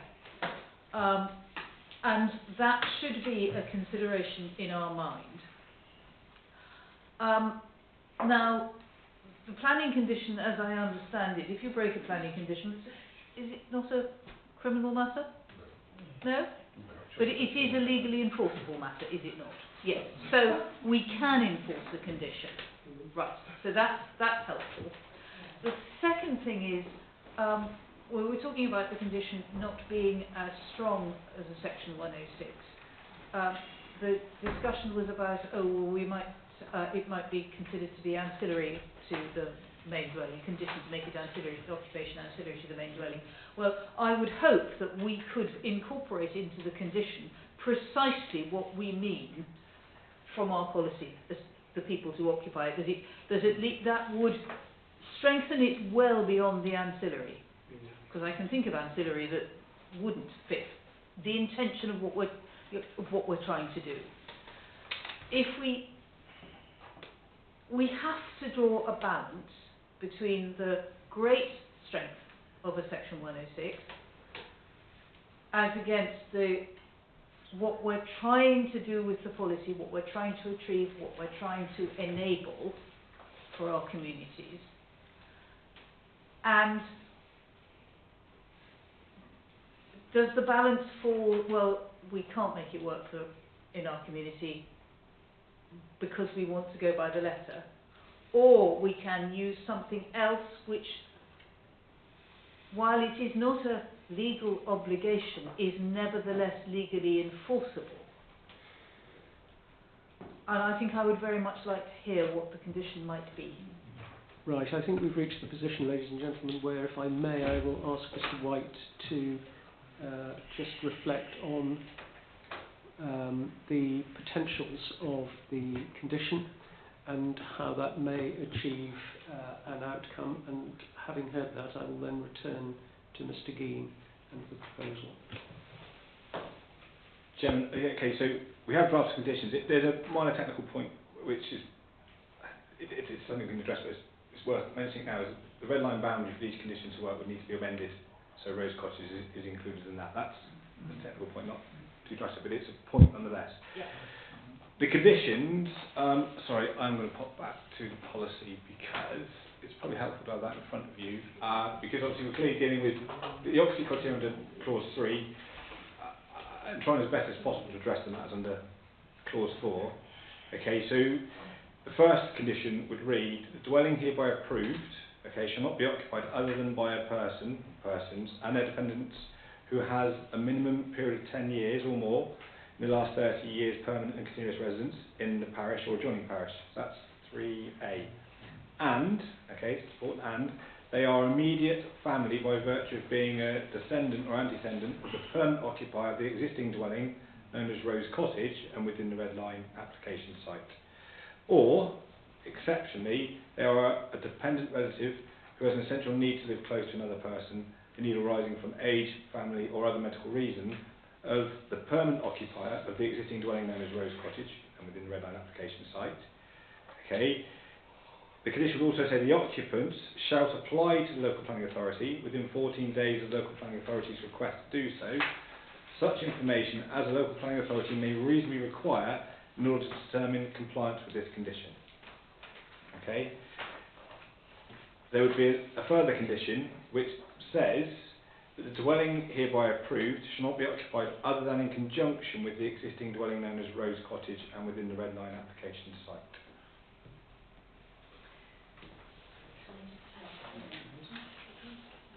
The last condition, what it doesn't do is, and what it cannot do, is stop the new dwelling being sold off. So what could happen with that condition is restricting the use, but the new dwelling could be sold to a new occupier and the two aren't tied together.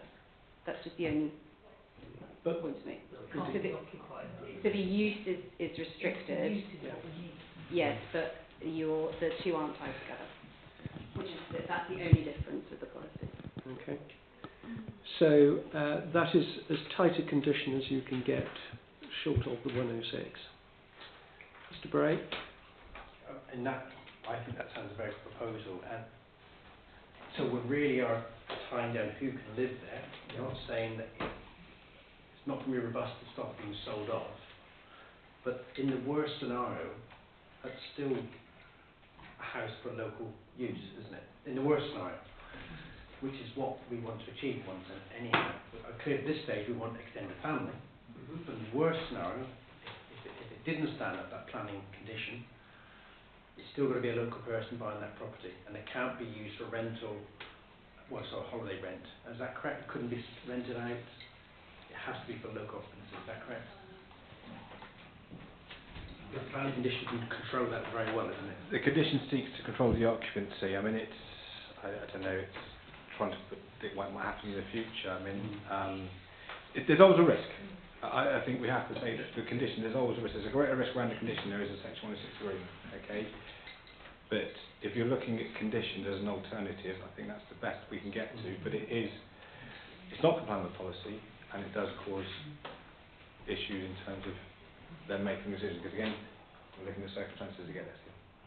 Right, so if I may then, Mr. Geen, I think we've reached the point with your proposal that you believe that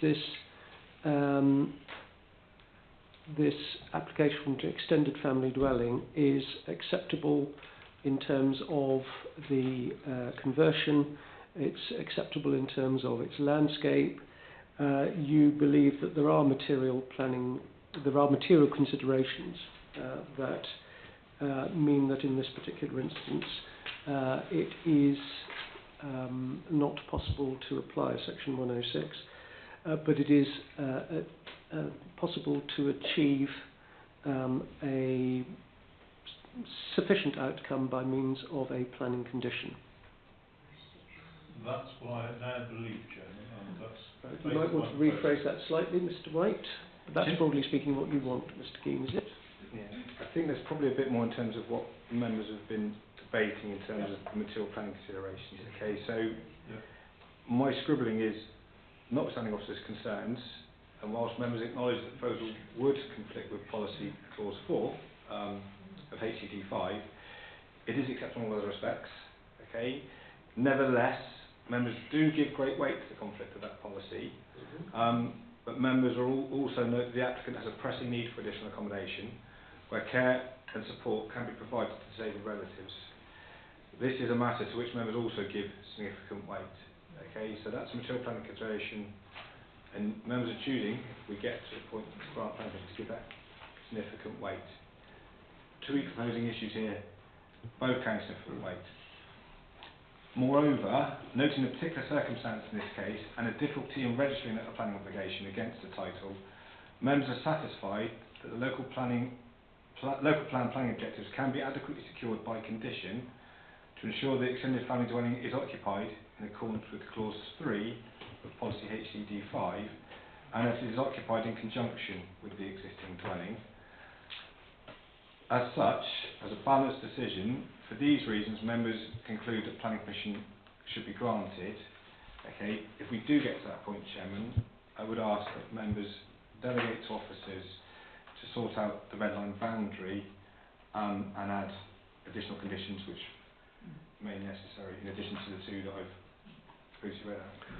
So, whilst we always hate to have words put into our mouth, I'm sure, Mr. Gein, that is exactly what you wish to articulate. What he said, Chair, was far more Indeed, thank you. than what you just said. Yes, I say You don't need to be rubbing it in. Thank you. Is that seconded, please, by Mrs. Smith? Okay. May I see all those in favour of that, please? Right. Those against? So that is passed 6 votes to 1. May I just refer members then to the fact that we will be delegating to officers the precise relocation of the red line boundary and further conditions as may be deemed necessary. Okay? Yes, Mr. Gray? One question. I noticed to get the Rose Cottage, they've got to go over the land owned by the primary house. Can we tie that in? Because to get to Rose Cottage, you've got to go across the first property. Yeah. Without getting across, am I right? The only way to get to Rose Cottage, is there any way we can tie that in through planning constraints? That land remains the main house. Because then Rose Cottage couldn't be sold off. I don't think No. you're right by condition. No, okay. I think it's slightly after the event now, Yeah. Mr. Bray, anyway. Okay. So I'm going to pause there for a few moments. Can I thank members for that debate? Can I thank officers for their flexibility of mind? And we will adjourn for a couple of minutes and then move on to 7.3. Thank you very much.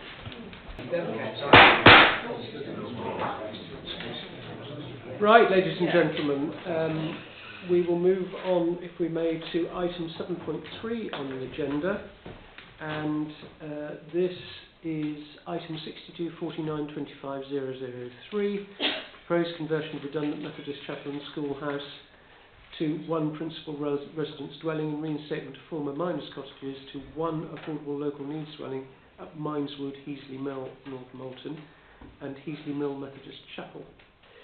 So, you will have noted that Mr. Gein and Dr. Kelly have both withdrawn from the room due to conflicts of interest. So, the remaining members will be considering this item, which will be presented by Mrs. Dale. Thank you, Chairman. Members will note that this item relates to an application deferred in October 2025 to allow the applicant to provide additional information relating to viability. The application, in simple terms, proposes one principal residence dwelling and one affordable local needs dwelling in Heasley Mill. Heasley Mill lies on the southwestern edge of the National Park boundary and not far from North Malton. The application site is outlined in red. If you can see my mouse, this is the chapel here, and this will be the position of the proposed former miners' cottages. This plan shows the wider context of the site and its relationship with other properties in Heasley Mill. This plan shows the position of the ruins of the former miners' cottages in relation to the chapel. The self-built local needs affordable dwelling would be here. It's a mountain of white background, but that's it. This plan shows parking spaces allocated to each property, 2 for the miners' cottages and 2 for the chapel, alongside the existing access and the driveway. It also shows the relationship between the chapel and the new build dwelling. The existing chapel is constructed from with a natural stone exterior, natural slate roof and timber frame windows and timber doors. Proposed external chapel changes to the chapel include the addition of 7 roof lights, a double door in the northeast elevation and 2 stainless steel flutes. The internal changes include the introduction of a mezzanine floor and staircase providing 2 bedrooms. This slide shows proposed sections of the chapel. This slide shows the existing and proposed roof plans, showing the position of the 7 new roof lights. This plan is the proposed miners' cottage. The proposed new build dwelling would be a 2-storey dwelling have a painted render exterior, natural slate roof and timber windows and doors. The new build dwelling would have a floor area of 93 square metres. Planning permission was granted in 2011 for the conversion of the chapel to a local needs affordable dwelling. The site, with planning permission, was purchased by the applicant. In the meantime, the authority have been approached for other alternative schemes at the site. This photo shows the existing roadside elevation of the chapel. This photo shows the area adjacent to the chapel where the ruins of the former miners' cottages are located. This is a view of the location of the ruins from the road. It's very difficult to view the ruins because they are obscured by existing vegetation. It should be noted that the applicant purchased the chapel with planning permission to convert it to a local needs affordable dwelling, and that repairs to maintain the building do not require planning permission where they do not materially affect the external appearance of the building. Members will note that the applicant has submitted a viability assessment and amended plans. The amended plan submitted shows the use of timber for the windows and doors and has removed the reason for refusal 4 of the previous report. The amended plans also show the provision of additional parking space and remove the reason for refusal 2 of the previous report. The proposed development is contrary to the local plan and its housing strategy. The application site lies in the open countryside for the purposes of the spatial strategy of the local plan. Heasley Mill is a hamlet with a village hall, and the local plan considers it a rural community. Rural communities allow self-build locally affordable. The proposal approach seeks to deliver a principal residence home without being in a village or local service centre, or delivering at least 2 local need affordable dwellings as required. The viability assessment demonstrates that it is not viable to convert the chapel to a local needs affordable dwelling, but nor would the applicant's preferred scheme be viable with the principal residence dwelling. Additionally, the market discount applied is less than the discount that would be expected in accordance with the ARC 4 report. The assessment also does not consider a scheme on the basis of self-build development, whereby the works are carried out on a self-build basis, and it does not account for sweat equity that self-builders contribute, nor does it consider a scheme with a local self-builder who is providing a home to live in rather than market profit. The viability assessment shows that the proposed principal residence dwelling is not essential to provide a cross-subsidy to deliver the local needs affordable dwelling. Therefore, there is little basis to consider that the self-build local need affordable dwelling could not be delivered by itself. There have been other buildings in the National Park that have been converted to local need affordable dwellings.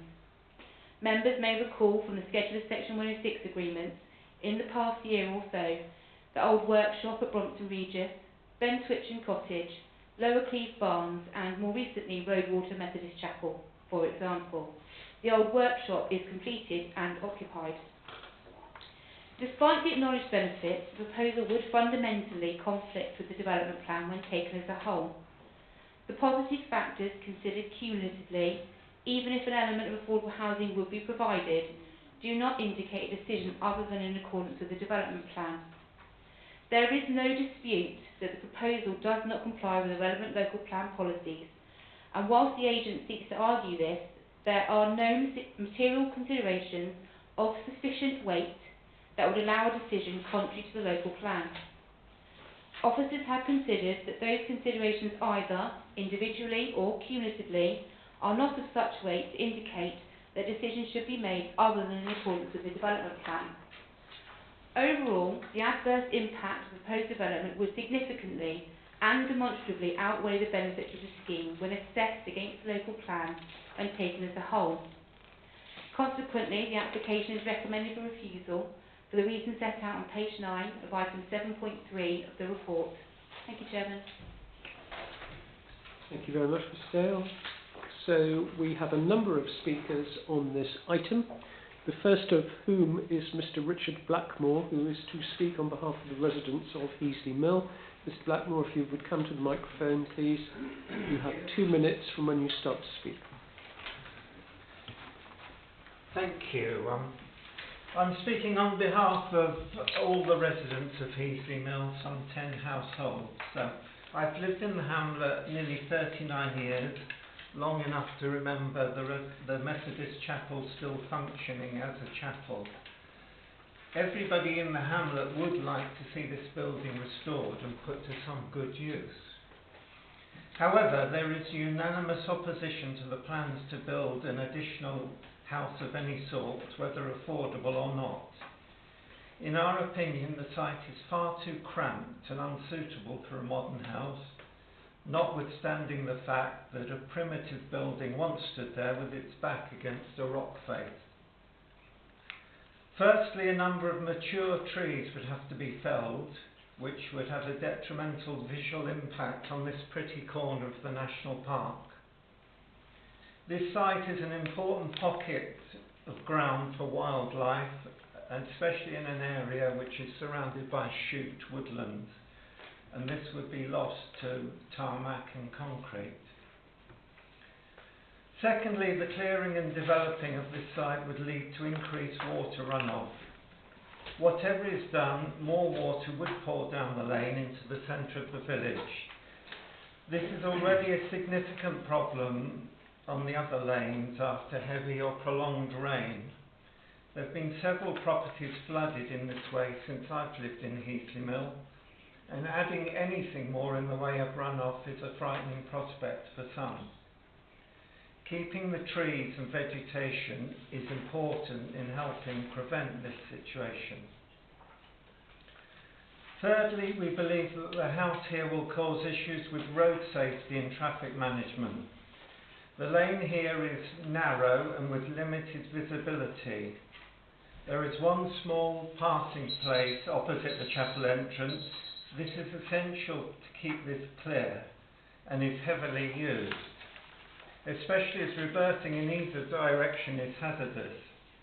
Very large vehicles, including tractors and trailers, frequently use this lane, and I can envisage residents or their visitors parking inappropriately because of a lack of vehicle space on the sites.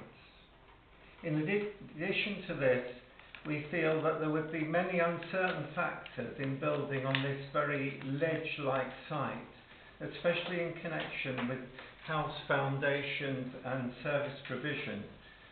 What would the geology dictate? What would need to be cut away, and would it end up needing buttressing? Where does the water supply come from and the waste go? These are issues of particular concern to the neighbouring property.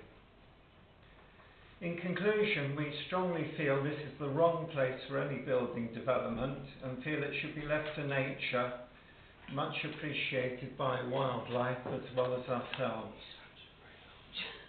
Thank you. Thank you very much, Mr. Blackpool. I'll now ask Mr. Milton, please, to come to the stand. Mr. Milton, you will have 2 minutes from when you start to speak.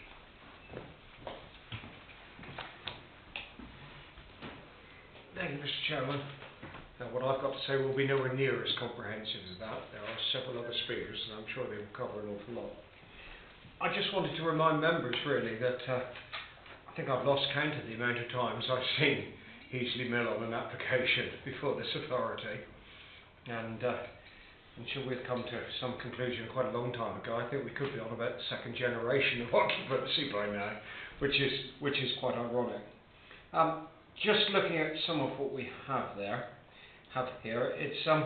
it appears that the national park boundary is what creates the separation of policy here, whereas a very short distance away, this would probably have been converted before.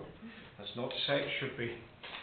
That is the value in some ways of the national park. In some ways it is the obstacles that then get placed before residents. I think as well, looking at the size and scale that we have there, quite a lot has been placed on the report around the size and scale. In effect, what I'm seeing is a relatively small difference in size and scale, 93 metres to 97 square metres. The kind of amount that we've been able to deal with in the past, if that is the only stumbling block towards a decision. Just to bear in mind as well for members, you know, that they're relatively small. So far, our policies have allowed every 2-bedroom cottage on the National Park pretty well to be converted to a 5-bedroom house. And consequently, meaning that they're too exclusive for the majority of people that work here to live in anymore. Heritage assets. I often think, really, in order to be a heritage asset, somebody's built it in the first place, but undoubtedly they didn't get permission to do so at the time. So, at some point, looking at if we get an appropriate use of these buildings, are we then creating a heritage asset for the future? Just to be worth considering. I understand the cross-subsidisation, local needs affordable. So many people say to me, unless they're doing a self-build affordable, it is very, very difficult to be able to find enough funding to warrant it. And, of course, with the impending potential changes in legislation for letting properties, they might well find themselves, if they're building a local needs affordable, finding themselves in a situation where the rent really will be unsustainable for what they've spent on it. That is an uncertainty, I know. I think unless we can find some way of dealing with future use of particularly the old chapel, and maybe the ruins as well, we may lose both the chapel structure and gradually disappear into the undergrowth, the heritage asset that we regard as the miners' cottages. And just one last one, the parking provision. Rather ironic that as members we had a presentation on active travel earlier on, and move away to more sustainable transport. I would hope that the parking could be dealt with reasonably. I saw there was 2 parking spaces there, but 3 short, is that correct? That seemed like quite a substantive difference. I'd urge members to look carefully at this within the policy constraints they have, to look at what opportunities there are. Thank you. Thank you, Mr. Milton. Our next speaker is Mr. Silverlock. Mr. Silverlock, you'll have 2 minutes from when you start to speak. Thank you, Chairman. I won't count that. Oh, thank you. I'm Vice Chair of Caractacus Housing, for those who don't know me, which is 20 local houses for local people, as well as the founder with others of Exmoor Young Voices, and I've also secured 3 cottages for young workers on Exmoor for the future. I can understand any reluctance to support this proposal. Obviously, planning policy can be waved at it. It might set a precedent, and the elephant in the room that you could never mention is another local farmer trying it on. There are actually some important gains for you to consider. First of all, the affordable local home makes it possible for another young adult worker, 3/4 of whom live at home at the moment and can't afford local rents anyway. It's also a pretty, and that picture is a bit misleading, semi-derelict, I would say, chapel that will be restored, and it would also send a message that the park values local workers who make the park what it is. So how are you going to be able to justify that? Well, there are already 2 buildings there. It's not like we're talking about new build, and they are quite definitely, by any definition of common sense, within the village. And if you approach the village from the north, that will be a perfect place for the miners' cottages to be restored and the chapel to be a house. It's a pilot, and like every pilot case, it should be judged on its merits, and perhaps the park gives special permission in special cases, so it doesn't set a precedent. It's small scale, so it fits Heasley Mill, and it's a bold project supporting Exmoor's fragile economy. It would also demonstrate that the park values small local communities and is going to do its best to keep them looking good and working. So the gains for the park are that you can provide an affordable local home, rescue an attractive chapel, and demonstrate the park's vision at no cost in terms of enhancing local communities. Thanks for listening. Thank you, Mr. Silver. Our next speaker is Elizabeth Stewart. So, Ms. Stewart, you'll have 2 minutes from when you start to speak. Cool, thank you. Hello everyone, my name's Beth. Roy's daughter, the owner of the chapel. I understand he has been trying to get planning permission now for over 10 years, and so I thought I'd come and say a few words. To give you some information about me, I was born in Devon. I left when I was 17 to study business and Spanish at Nottingham, and after working a few years, over 10 years now in cities, I feel ready to come back to my roots and live in the countryside in a peaceful setting. Our hope as a family is therefore to renovate this property into a livable home. As a family who love nature and hold empathy towards our local neighbours, I can confirm that we are committed to protecting the landscape and willing to comply with the environmental and planning policies that the council and village require. I understand that this is the final meeting to vote whether planning permission is given, and the final thing I'd like to say is that my dad, over the years, 13 years, he has shown so much love, passion and persistence towards this chapel.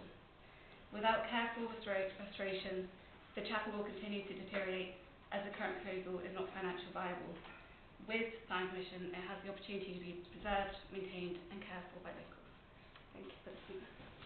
Thank you very much. Our next speaker is Mr. Eric Lay,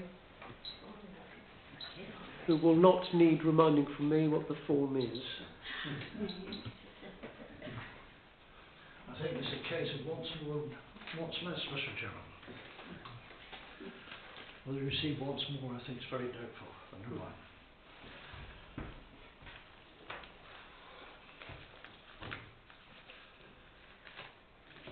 2 minutes or 2 hours? Having had just a little bit of experience of the planning system, on the 6th of July 23, it was curiosity which drew me to a site visit for a planning saga which appeared to have been running for nearly as long as the mousetrap. Arranged by your head of planning to meet with the owner and agent, the agenda looked simple: to try and agree a scheme which would finally see Eastleigh Mill Chapel put to constructive use and saving it as a heritage asset in the same time. After long discussions covering various possibilities, Dean Kinsella finally realised that although seemingly unviable, the only option that would persuade the owner to throw more money at this is the scheme which is before you today. The crucial point being, it would provide him with a family need.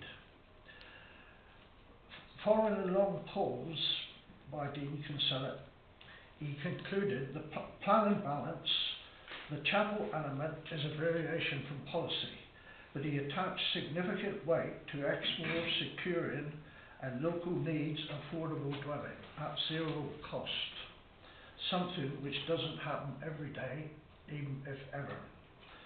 So on balance, he would be minded to support such a scheme, subject to the owner renewing a section of the roof which was on the point of collapse before winter set in, at which point he would put his support in writing. Despite numerous reminders by your committee vice chair, he failed to honour his commitment. There's been hundreds of disused chapels converted into dwellings in the last 25 years. One of the first to be converted shut its doors around the same time as Eastleigh Mill, located just outside the park boundary, only a mile away as the crow flies.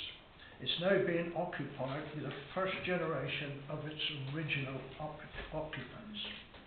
It is ironic that if this chapel were sited the other side of the road, it would have been able to provide the same community benefits that Mullen Cross has. During my time here, it was quoted whenever necessary that the national parks have a statutory duty to support the economic and social well-being of local communities, and not to torpedo them. Thank you, Mr. Lay, very much indeed.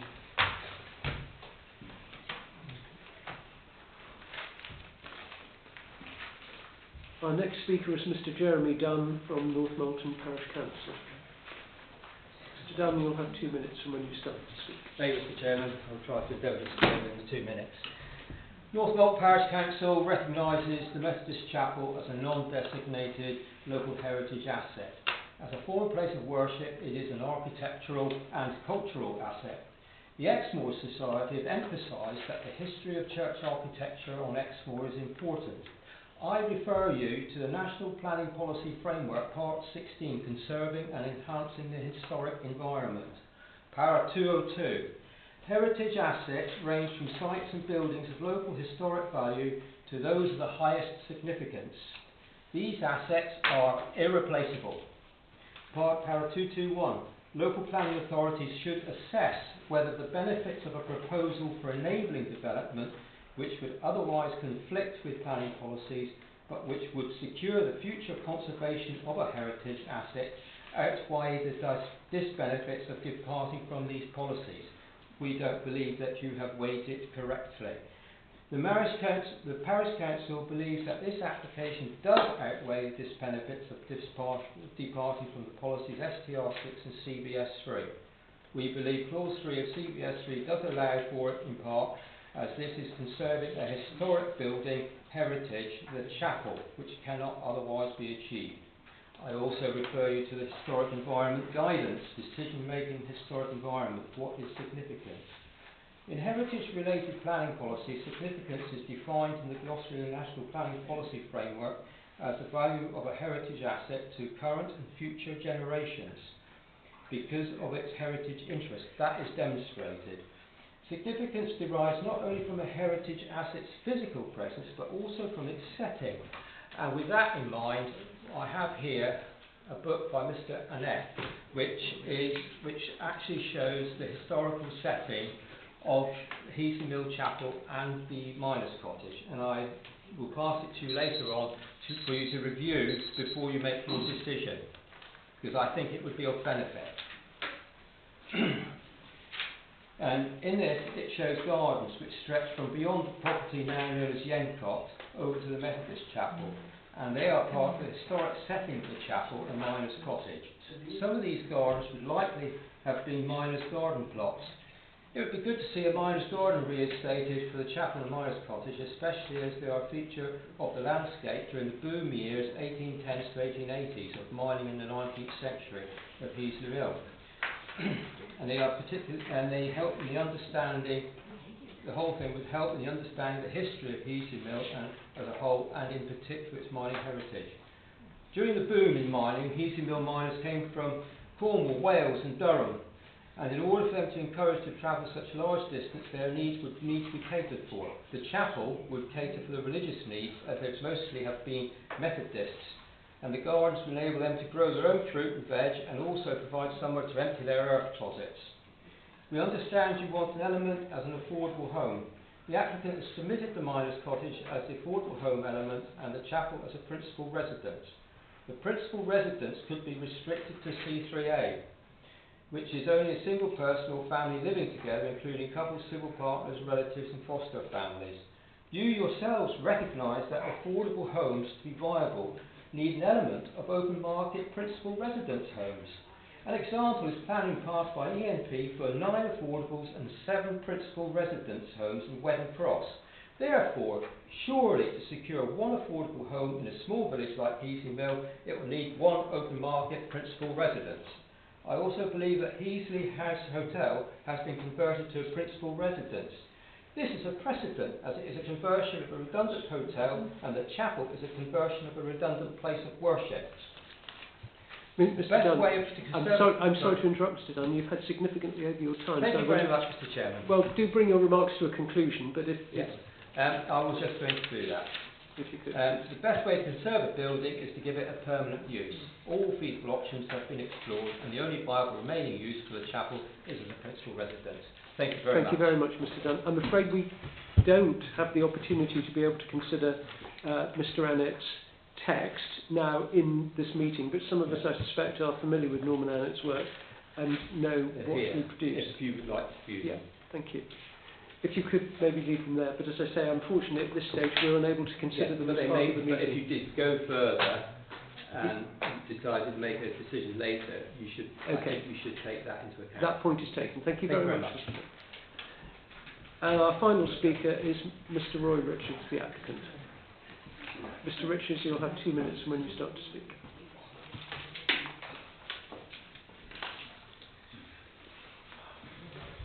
Thank you for letting me speak.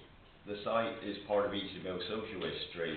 The chapel and schoolhouse are together registered historic assets, which was closed 28 years ago, and the building has deteriorated ever since. Heritage assets, as noted in the agenda report, through a great weight, should always be accorded to the conservation.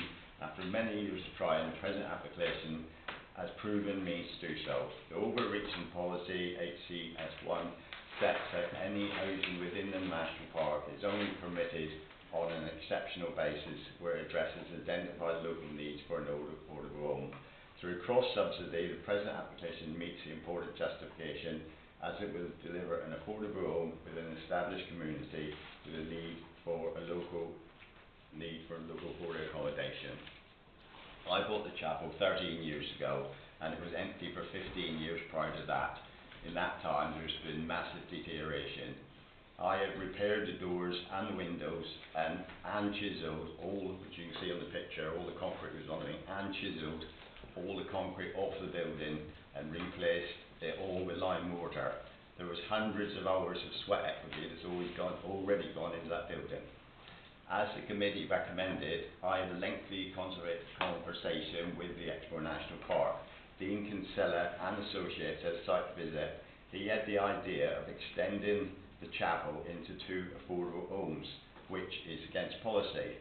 I then suggested making the 3 derelict miners' cottages into affordable home and the chapel into a principal residence. He agreed that was the best option, but I must repair one section of the roof to stop any further deterioration, which was a considerable cost. The whole rear section is falling in. We need decisive action to save this building. I couldn't agree more that we need affordable homes, and I do understand the Exmoor National Parks policy, and I do not want to set a precedent, but the chapel's in such a bad state of decay and needing hundreds of tons of rock removed, it does not make it a viable option. I have a detailed report here, which the National Park asked me to do, which cost me £3,000, saying it's not even viable on the open market, and the loss as an affordable home for the chapel would be £250,000 and principal residence £200,000. I can buy a house in Northmont Village for £220,000, ready to move into. I'm a local third generation. All I want to do is help my children. Oh, this is the last chance. Okay. Thank you very much, Mr. Richards. I think we got all of those points. Thank you. Right. Officers, do you have any other comments you want to make at this stage before we open up to member debate? No? Mr. Gravis. No, actually, I wasn't on the vote. I did have a question. I did have a question, actually, Chair, if you allow me to ask a question and think about things and come back later. But the question, I think it was mentioned in the report about the material considerations that have been argued by the agent. I've been going through the report and the previous ones. Ironically, I recognise this from my time of planning years ago. And I just wondered what they were. Because I think I have a look at a planning statement on the website and couldn't find them in that. So obviously they've argued the case, apart from what the public have done today.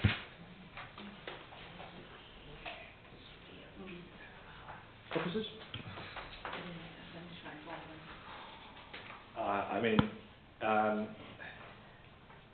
I guess whether the material or not, to some extent, is down to the decision maker. But I mean, clearly we've heard from the speakers that it's the reason non-business heritage asset. Housing itself will provide some benefit. I mean, fundamentally, if I sort of try to speak it all in one go, Tim, and there are absolute benefits to this scheme. Okay, reusing the chapel as a non-business heritage asset, that's a good thing. The big issue we've got, the biggest concern we've got from an officer's point of view, you step back and look at what the policy allows you to do. Policies allow you to get to a reuse of that building and delivering locally affordable housing. We heard some of the speakers talk about the national park boundary providing a barrier. Okay, you could look at that differently, different perspective would be it provides an opportunity. Okay, the opportunity here is delivering locally affordable housing for local communities. That's what the plan is about. Okay, the big issue that we're presented on this is they're saying, and it's not disputed, that the proposed scheme isn't viable, okay, and that a scheme as two locally affordable dwellings potentially aren't viable either. Okay, officers' concern with the viability report is it doesn't look at it as a self-build. Okay, it doesn't consider a self-build conversion of that chapel where someone's seeking to provide a home to live in rather than provide market profit. Actually, if you're looking at market profit, it's not viable. If you're looking at delivering a home to live in, as a self-builder might, whether it's viable or not is then down to that individual. And the challenge we've got as officers is we see a number of other people in the national park converting buildings, traditional buildings, which are non-distant heritage assets, to local need affordable dwellings. They're able to do it. Whether they make a development profit on that or not, we don't know. Okay, perhaps they don't, but what they do is they provide a home to live in. We can look at the items under our section 106 later, and you'll see there's a Rosewater Methodist Chapel on there. There's Butcher's Farm, where they're converting the dwelling to two locally affordable buildings. So people are able to do it, which suggests in the broader picture things are viable. So officers have that concern in terms of the argument around viability. We're not disputing the results that are actually set down in this report here in terms of the loss that would be made on the proposed scheme or policy compliance scheme, but neither scheme is viable. Okay, so the scheme isn't cross-subsidising delivery of the self-built locally affordable dwelling. That can come forward in itself. It's not reliant on that being converted to a principal residence. Okay, so the benefits that we talk about are potentially achievable, but I guess it's for members then to decide again in terms of the weight to be applied, actually whether they are convinced by the arguments that are put forward and the evidence available, or in terms of your officers' rationalisation of it all, whether they actually think that the officers have come to a reasonable and rational view.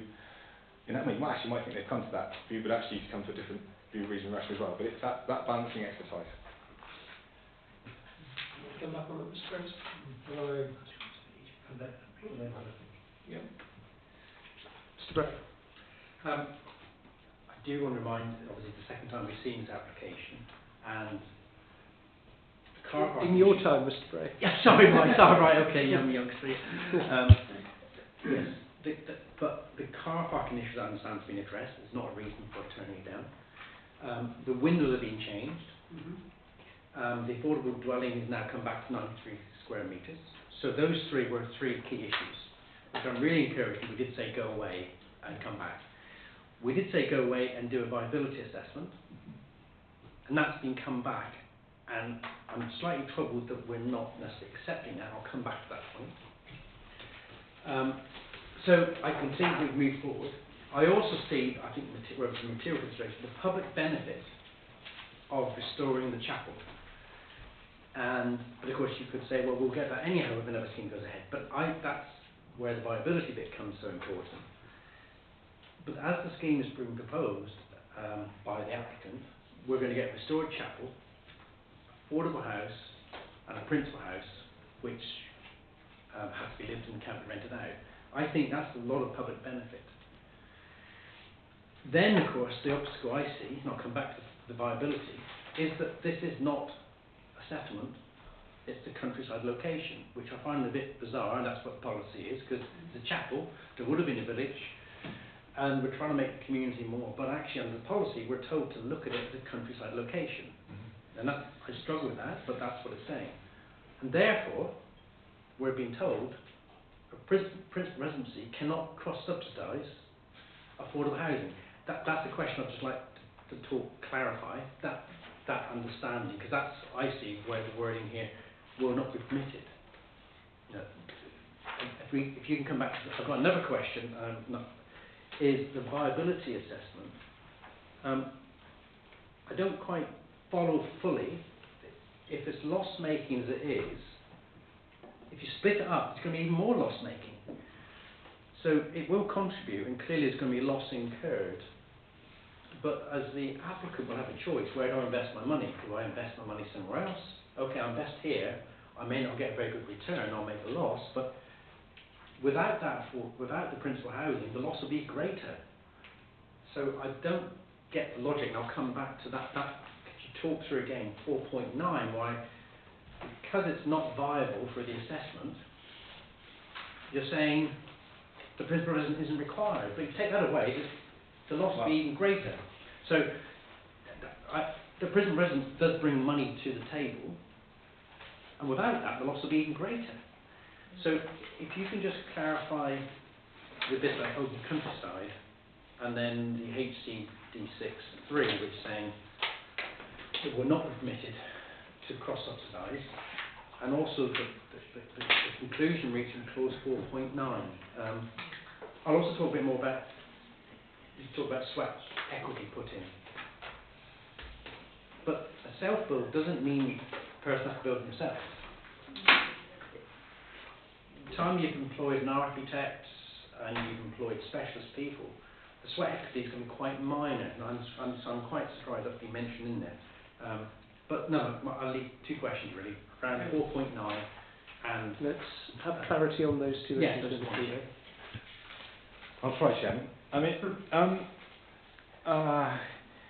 so the sweat equity element, okay, it is important. I mean, somebody as a self-builder can choose to spend as much money as they want on their conversion, can't they? But the point is they're building a home, okay? They're not doing it for market profit, so they can spend what they like. They might want to employ the best architect they can afford to do. They equally might want to do a lot of it themselves, okay? So it's an important point, because what I'm conscious of the bigger picture is this is how a lot of local need affordable dwellings come forward, okay? We need to be really careful about which policy we look at as well. You know, policies that are applicable here. Clearly, HCD6 is one of the most important policies here, and it can't be clearer in terms of when principal residence is allowed. Okay, it does happen in settlements. Okay, where you are delivering affordable housing and where it's demonstrated to be necessary to cross-subsidise the delivery of affordable housing. Someone mentioned before the scheme Wedding Cross. There's an open book viability on there, and they can clearly show that the market housing that's proposed, the principal resident housing, is necessary to cross-subsidise at least 2 locally affordable dwellings, which is what the policy requires. So we're a long way off achieving the policy, which even wouldn't apply to this site anyway. You know, so if we were Wedding Cross, we'd be having a similar issue in any case. Okay, the points are, the facts of the matter are that it's not. We're in an open countryside location, which happens to be a rural community, and the policy says yes, we can have housing here, even though it's open countryside, because the settlement is sufficient to be a rural community. But the priority there again is around delivery of self-build, local need affordable dwellings.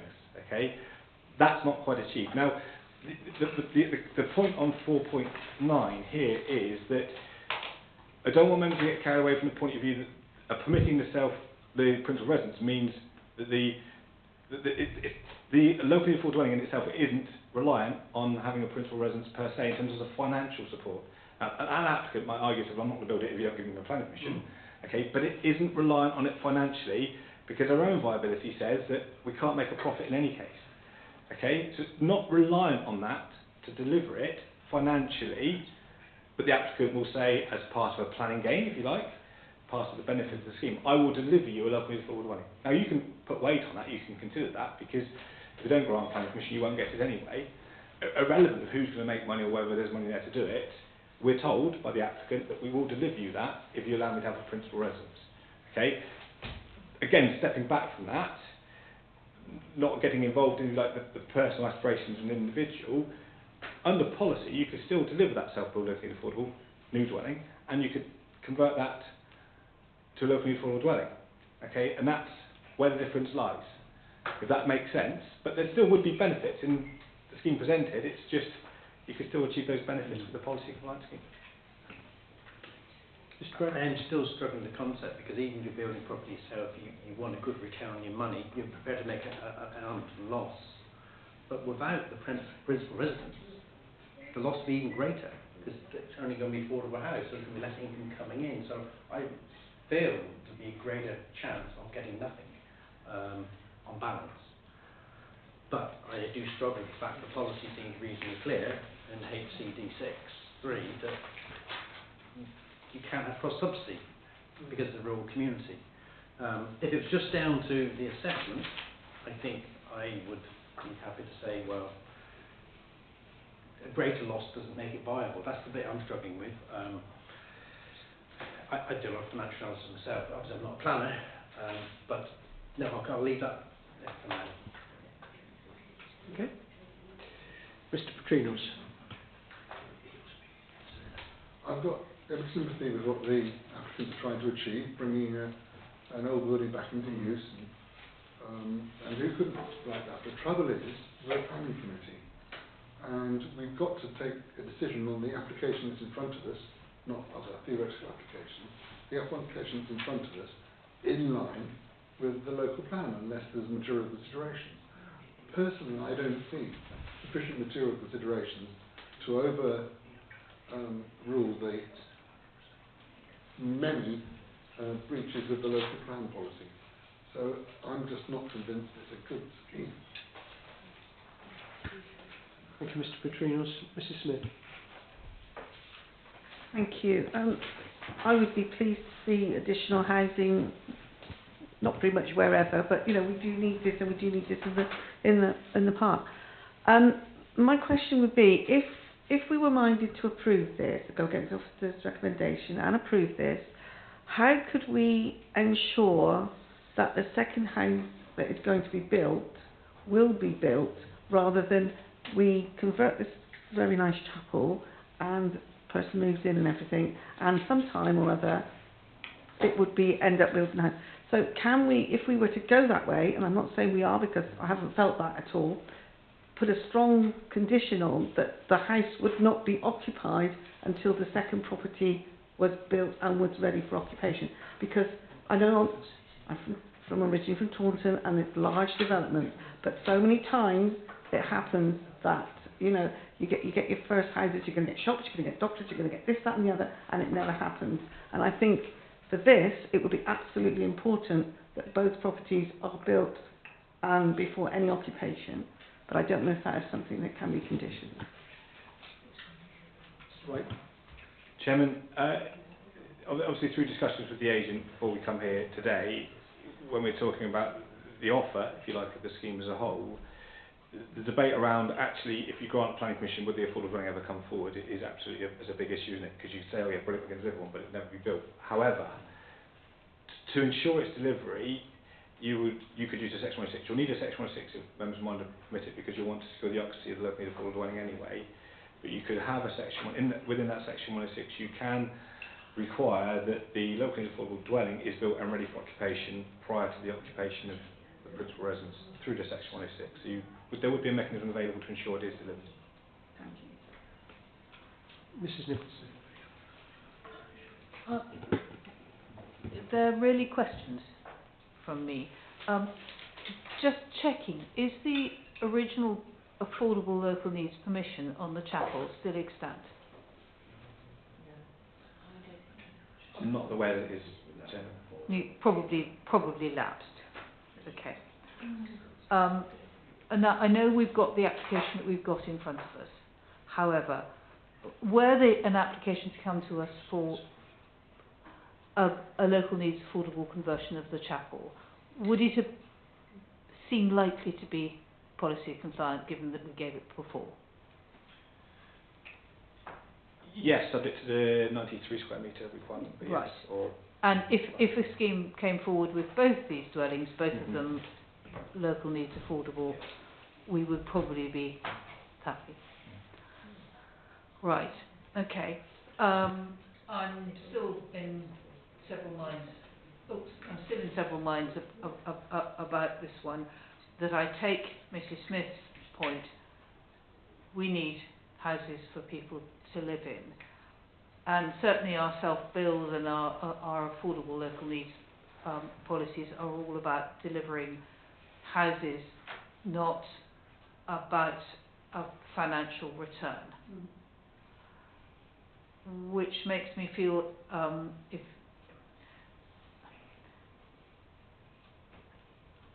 very conflicted about it's what does somebody want to put in to make sure that they produce housing for local people who can't afford otherwise to house themselves. And I'm not sure that I understand the whole question of viability in these circumstances. And I think to some extent that's what you may have been saying, Mr. White, when you're talking about the point of the policy is people to provide houses for themselves largely, not to be thinking of this is what I can sell it for. It's about prioritising people for local people, and by and large that's to ensure they can build their own home as opposed to making a profit that they can put in their back pocket. If I may, Chairman, just to add, potentially the big concern from officers with this is that there's also this bigger picture issue. Okay, there's no dispute this would be contrary to policy. Okay, the policy is really clear. It has to be locally affordable. There's a very specific attitude that doesn't permit principal residence dwellings. My big concern is if we go down the route of permitting things like this, we'll then end up delivering less affordable dwellings because people will then come forward and say, actually, I can show that I can't make a development profit, but I can get a principal residence as long as I live in a locally affordable dwelling. That's not what our policy does. It's about prioritising locally affordable dwelling, and that's, it's members' decision ultimately, and you can weigh things in the balance. But when it comes down to it, that's what the big concern is from officers. As I said in the report here, it does look at the material planning consideration, and it considers those in the balance. As I say, most of those benefits can be achieved for a policy compliance scheme.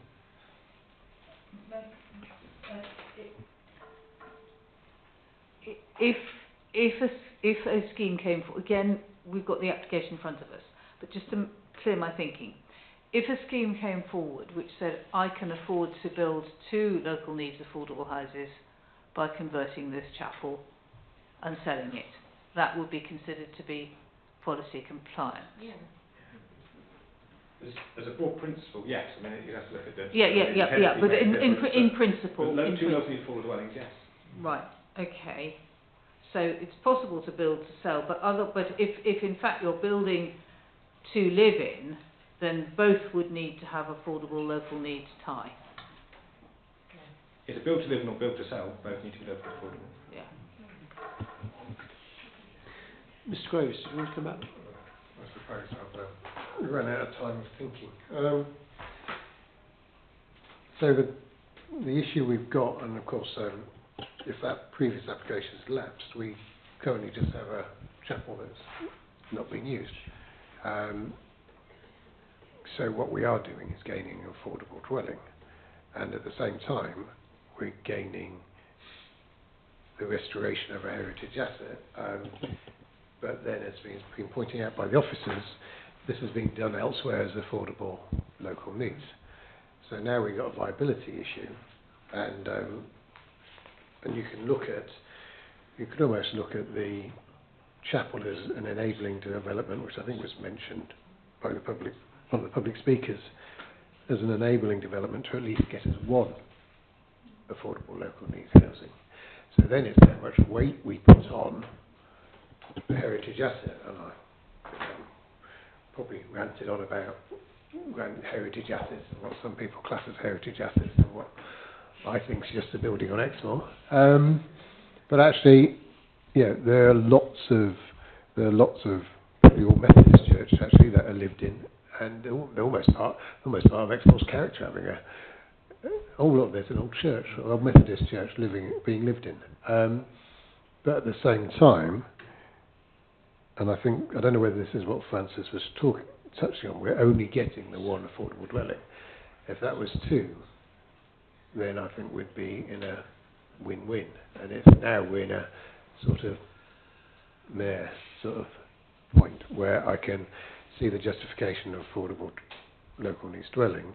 It's whether we put enough weight, I've just repeated myself, on the restoration of that chapel, which at the moment is just being sat there and only going to get worse. But then, as I think the officer said, we could be in a situation where someone just sits on things, waits for it to get really bad, and then says, well, do you want us to restore it or not?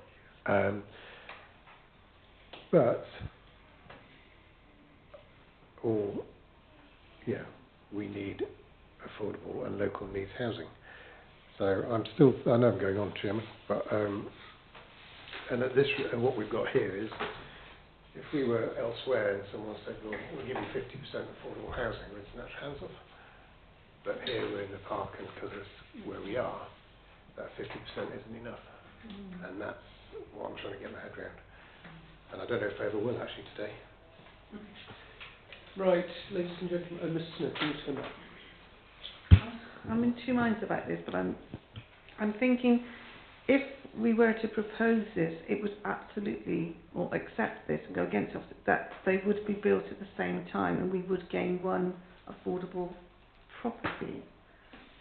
But I don't know if I'm shooting myself in the foot here with this, but I'd like to see an affordable property there, and I understand that the applicant wants to have a property for a family, and that would bring a young family maybe to the area. So I think we could gain, and we're not setting a precedent because we always take each application on its merit as it's approved. So I'm going to propose that we go against the officers and just to try to see what feeling we get to see, but there is absolutely no way the chapel can be occupied until the affordable housing is occupied at the same time. Thank you. So what you're advocating then, Mrs Smith, is that the benefits of the scheme as proposed outweigh the potential policy disadvantages in this particular instance. Yeah. Words to be refined. Is that broadly seconded by anyone in order to test the meeting?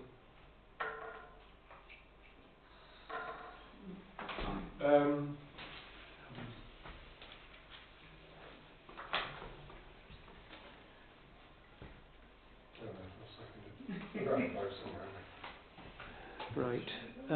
Before we progress to any vote on that, we need to be clear on reasons. I don't know, Mrs Smith, whether or not you feel able to present any clearer reasons on which the officers can then comment. To bring back a heritage asset and also to provide an affordable property for local people. That's my two main reasons behind it. Do you want me to add a policy?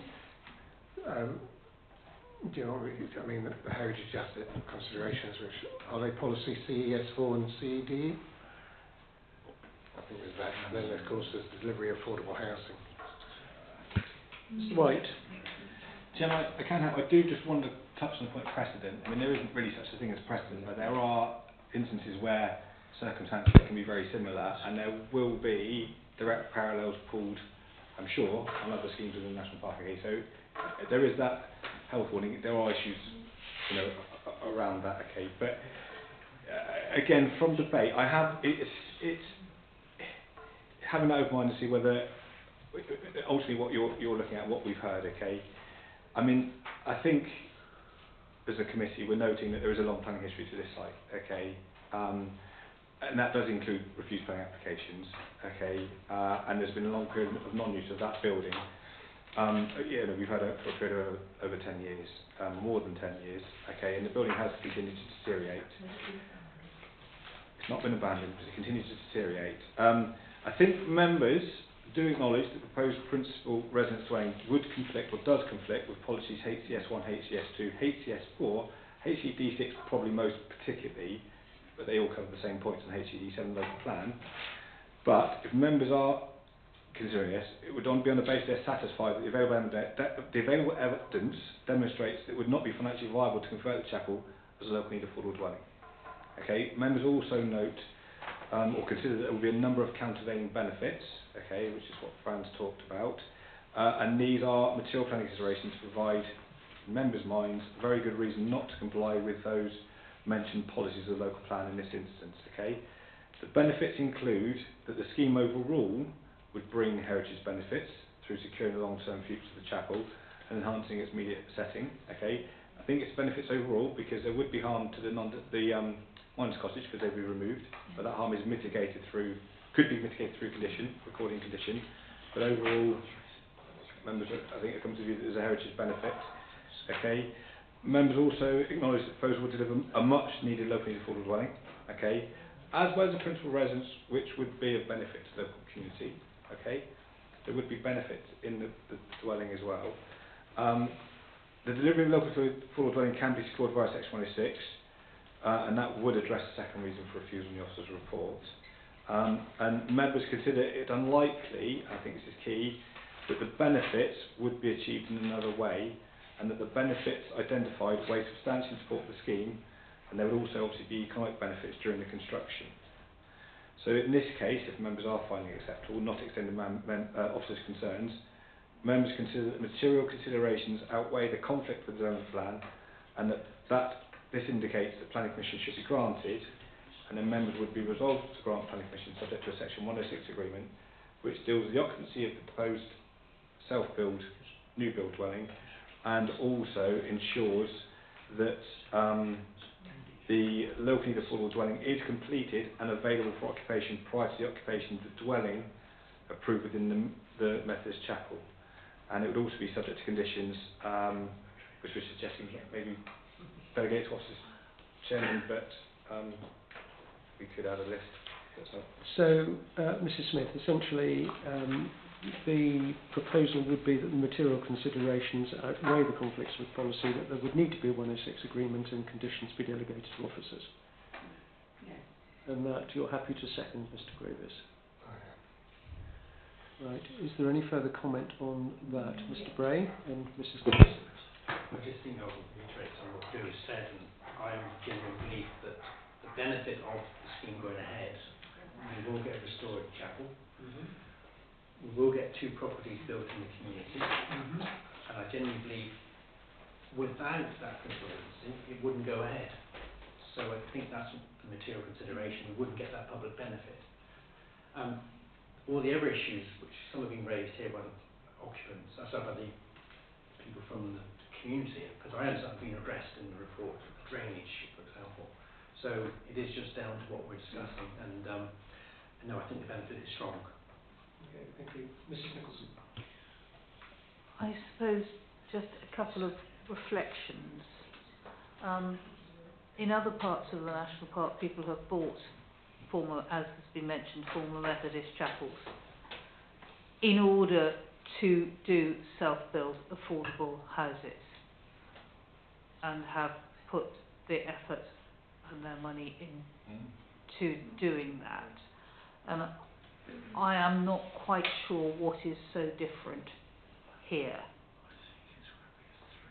And again, going back to the thinking behind our policies, this is the second reflection, that I think the thinking behind our policies on the cross-subsidy question, where there's the established need, that if it is a question of a commercial developer seeking to develop, then we would at that point consider this principal residence, even though it's not what our policy says, because what we're after is affordable local needs, in order to provide at least 2. And this, so the thinking behind the development of our current local plan was not there thinking about local opportunity to build outside policy. It was thinking about how do we get commercial developers to do what we need to do. And these are both reflections that weigh very heavily with me. Right, thank you. Well, I think, members of the committee, it has been proposed and seconded that we should accept the application. As I reiterate, on the grounds that the material considerations outweigh the conflicts with policy, but that should this succeed, it will need to be subject to a 106 agreement and conditions which will have to be delegated to officers. Unless there's any other material point that members wish to bring forward, may I see all those in favour of acceptance of the proposal, please? Those against? Right, so that therefore stands approved. I don't vote, as you know, Madam unless there is a very strong reason to do otherwise, I'm accepting that at this point that has been approved, subject to the 106 agreement and the conditions that will be delegated to officers. Right, thank you, ladies and gentlemen. I'll now pause for a moment to allow members to leave the room. Members of the public to leave the room if they wish. Right, ladies and gentlemen, I will remind you that we are actually still in the middle of a recorded meeting.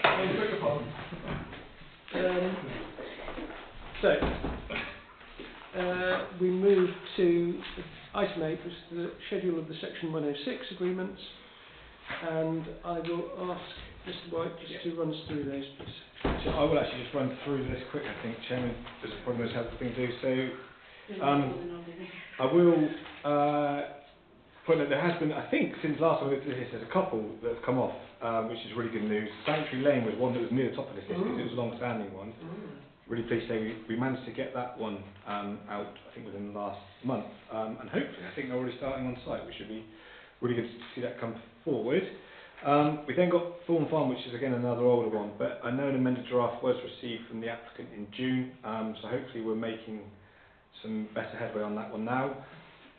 Paraffin Lane, 694 dwellings is still held up. My understanding is with this release or the agreement with the landowner, so it's not anything we can really do to unpick. Spark Hayes Lane, I think I've mentioned before, but the good news around that is that the covenant that was on the land has been released, so that should now allow us to... Is that the bungalow? Was it bungalow? Yeah, the Hoopers. The Hoopers. Yeah. So he passed away, isn't he? Has he told him? Yes. Yes. No, I was dealing with I had a conversation with Tom and stuff. Last week. I didn't realise that. Last week. Yes, I heard that last week. Yes. So hopefully someone took that. Who's that? Delwyn Hooper. Don't forget we're in a public meeting still, Yes. ladies and gentlemen. Okay. Oh. And Lower Glebe House, Yvonne, you've been speaking to the applicant recently, haven't you? And we're hoping to get that one over the line quickly as well, because they are in the property already, so that one needs to be sorted out. Had a meeting with the lawyer and the applicant in May now actually for the Duck House. But again, hopefully that's sort of unpicking and slowly moving forward. Beach Cottage and Sycamore Cottage, both at Liscombe. We have a final form for the agreement on there, which is now with the applicant. So hopefully that's very close to being agreed, and we can then see these two drop off the list. Dunkery View, be really nice to get that one over the line. You know, yes, exactly, that one does continue, but we have a form which hopefully will be the agreed final form, but we're not quite there on that. And then, do we have a date? Thought of a timescale? I don't, Chairman, just because it's reliant on others as well. It's very difficult to control. Only we'll just register the fact that we're all very anxious to get that one approved and underway. Yeah. And then Redwater Methodist Church, which was a committee not long ago, and that's ongoing. Same with Grove Bank. Rose Cottage, interestingly, is obviously on the list because we had instructed Section 106. That one will come off. So, can we go back to Groves Bank? Yes. The site, is that the converting the old garage? Yes. Okay. Yeah. Is that Progressing as looking forward, yes. It's looking promising. Yes. Hopefully. I mean, we need to get the agreement sorted, Okay. but it's looking Would very end up good. with a affordable That's the plan. Yes. So yeah, Rose Cottage is. You take that with you? Yes. And then Butcher's Farm is I think the most recent instruction for really good scheme actually, 2 local need affordable dwellings in a traditional farm building. Would end up as a sort of semi-detached pair, which would be a nice scheme. That's that. Okay. Any questions on the 106s? No, but it is very important that we do keep ourselves abreast of them, so thank you very much for bringing them to our attention. We move to the delegated decisions. So we have page 1. No farm.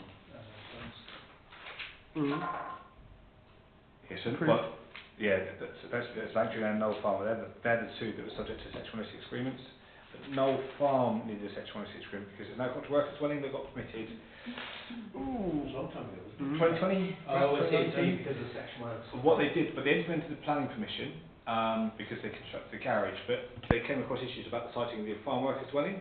They needed to recite it, which is absolutely fine, but in reciting it, because they all had an extant planning permission, we didn't want to build two houses, so we needed a section 1 and 6 room to say they can only do one. Right. Otherwise, if we just got the planning permission without the agreement, in theory they could have built both out. And that's the one the other side of the lane? That's right. Right, okay. So it's a double application. So it's Well, it was just... It was a subsequent one rather Yeah, than subsequent, yeah. yeah. Okay, page 2.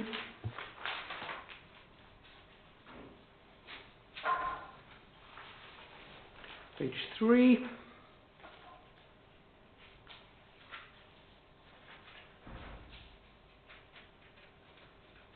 By Fairgarden Farm, that's been approved, that's got a tall shed to cover the silage bit. Did it come down? Did it stay the same? I don't think it came down. It was a challenging application, yeah, just because it was big, but we've worked with the case officer and landscape officer. I think, you know, we're actually come to the view that functional requirement was there, and actually I think where it sits in the landscape, with the building it sits behind, yes. I think the main view is from the road, and whilst it would be taller from the building, it would sit behind it, Yes, sort of, yeah. and almost be an extension to the roof, and I think it was then felt actually Okay. probably would be okay in terms of landscape. Yeah, because that was a very high, because they wanted Yes, to tip the trailer that's and the right. silage tip. Yeah, I guess it's something down. Anything else on page 3? Page 4.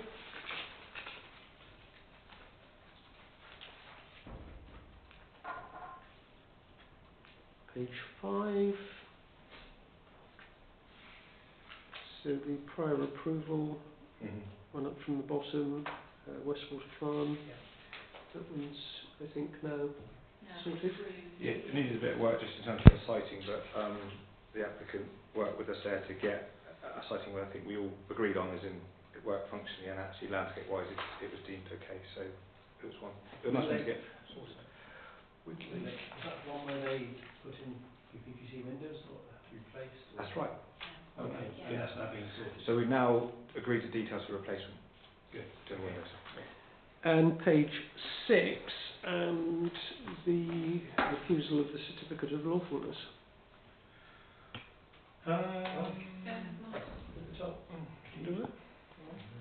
It was originally granted planning permission for 3 flats, or conversion of a house for 3 flats, in 19 I think.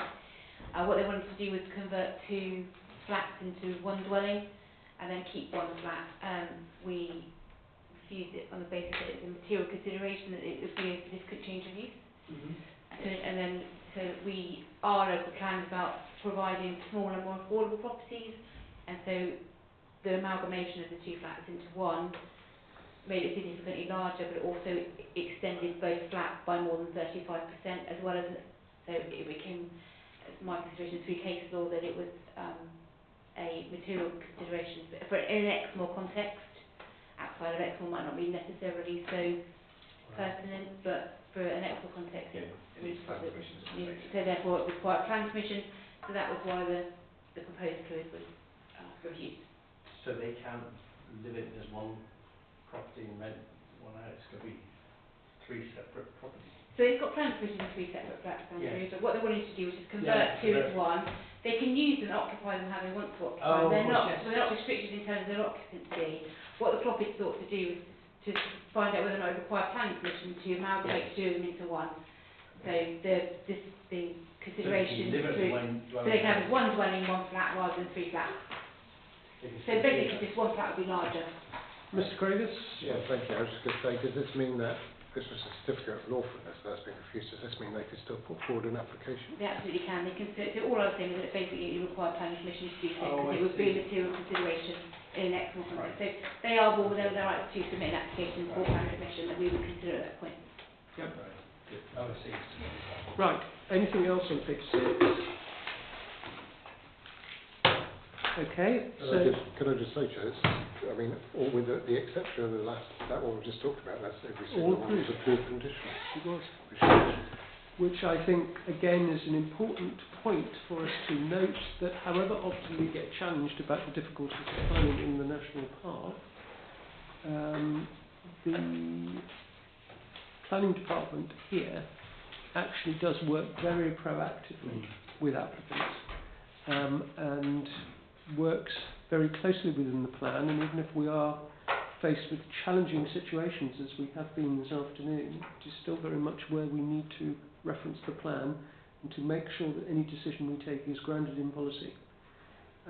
It may well be that it departs from the policy, but you've got to have very strong reasons as to why you're doing that and put forward your material considerations. So I think the test that we've been subjected to today is to make sure that you put those issues forward. But I will repeat that our task as members has been made immeasurably easier this afternoon by the cooperation of our legal advisor and particularly our planning officers. I'd like to say that it's been obvious that they've been ready for different situations, which has put us in a good situation. So Indeed. Much appreciated. So item 10 is site visits. We're not anticipating that there will be a meeting in August, as is customary. So our next meeting would therefore be at the beginning of September. And if we require a site visit, it will be on Friday the 28th of August in the morning. So, can I say what a pleasure it's been to have you as a member of this committee this afternoon, Mr. Gravers? Can I thank Mr. Patrinos and Mr. Bray for sticking it out so well? And can I thank our officers again for their very significant assistance, support and cooperation this afternoon. With that, I'll declare the meeting closed.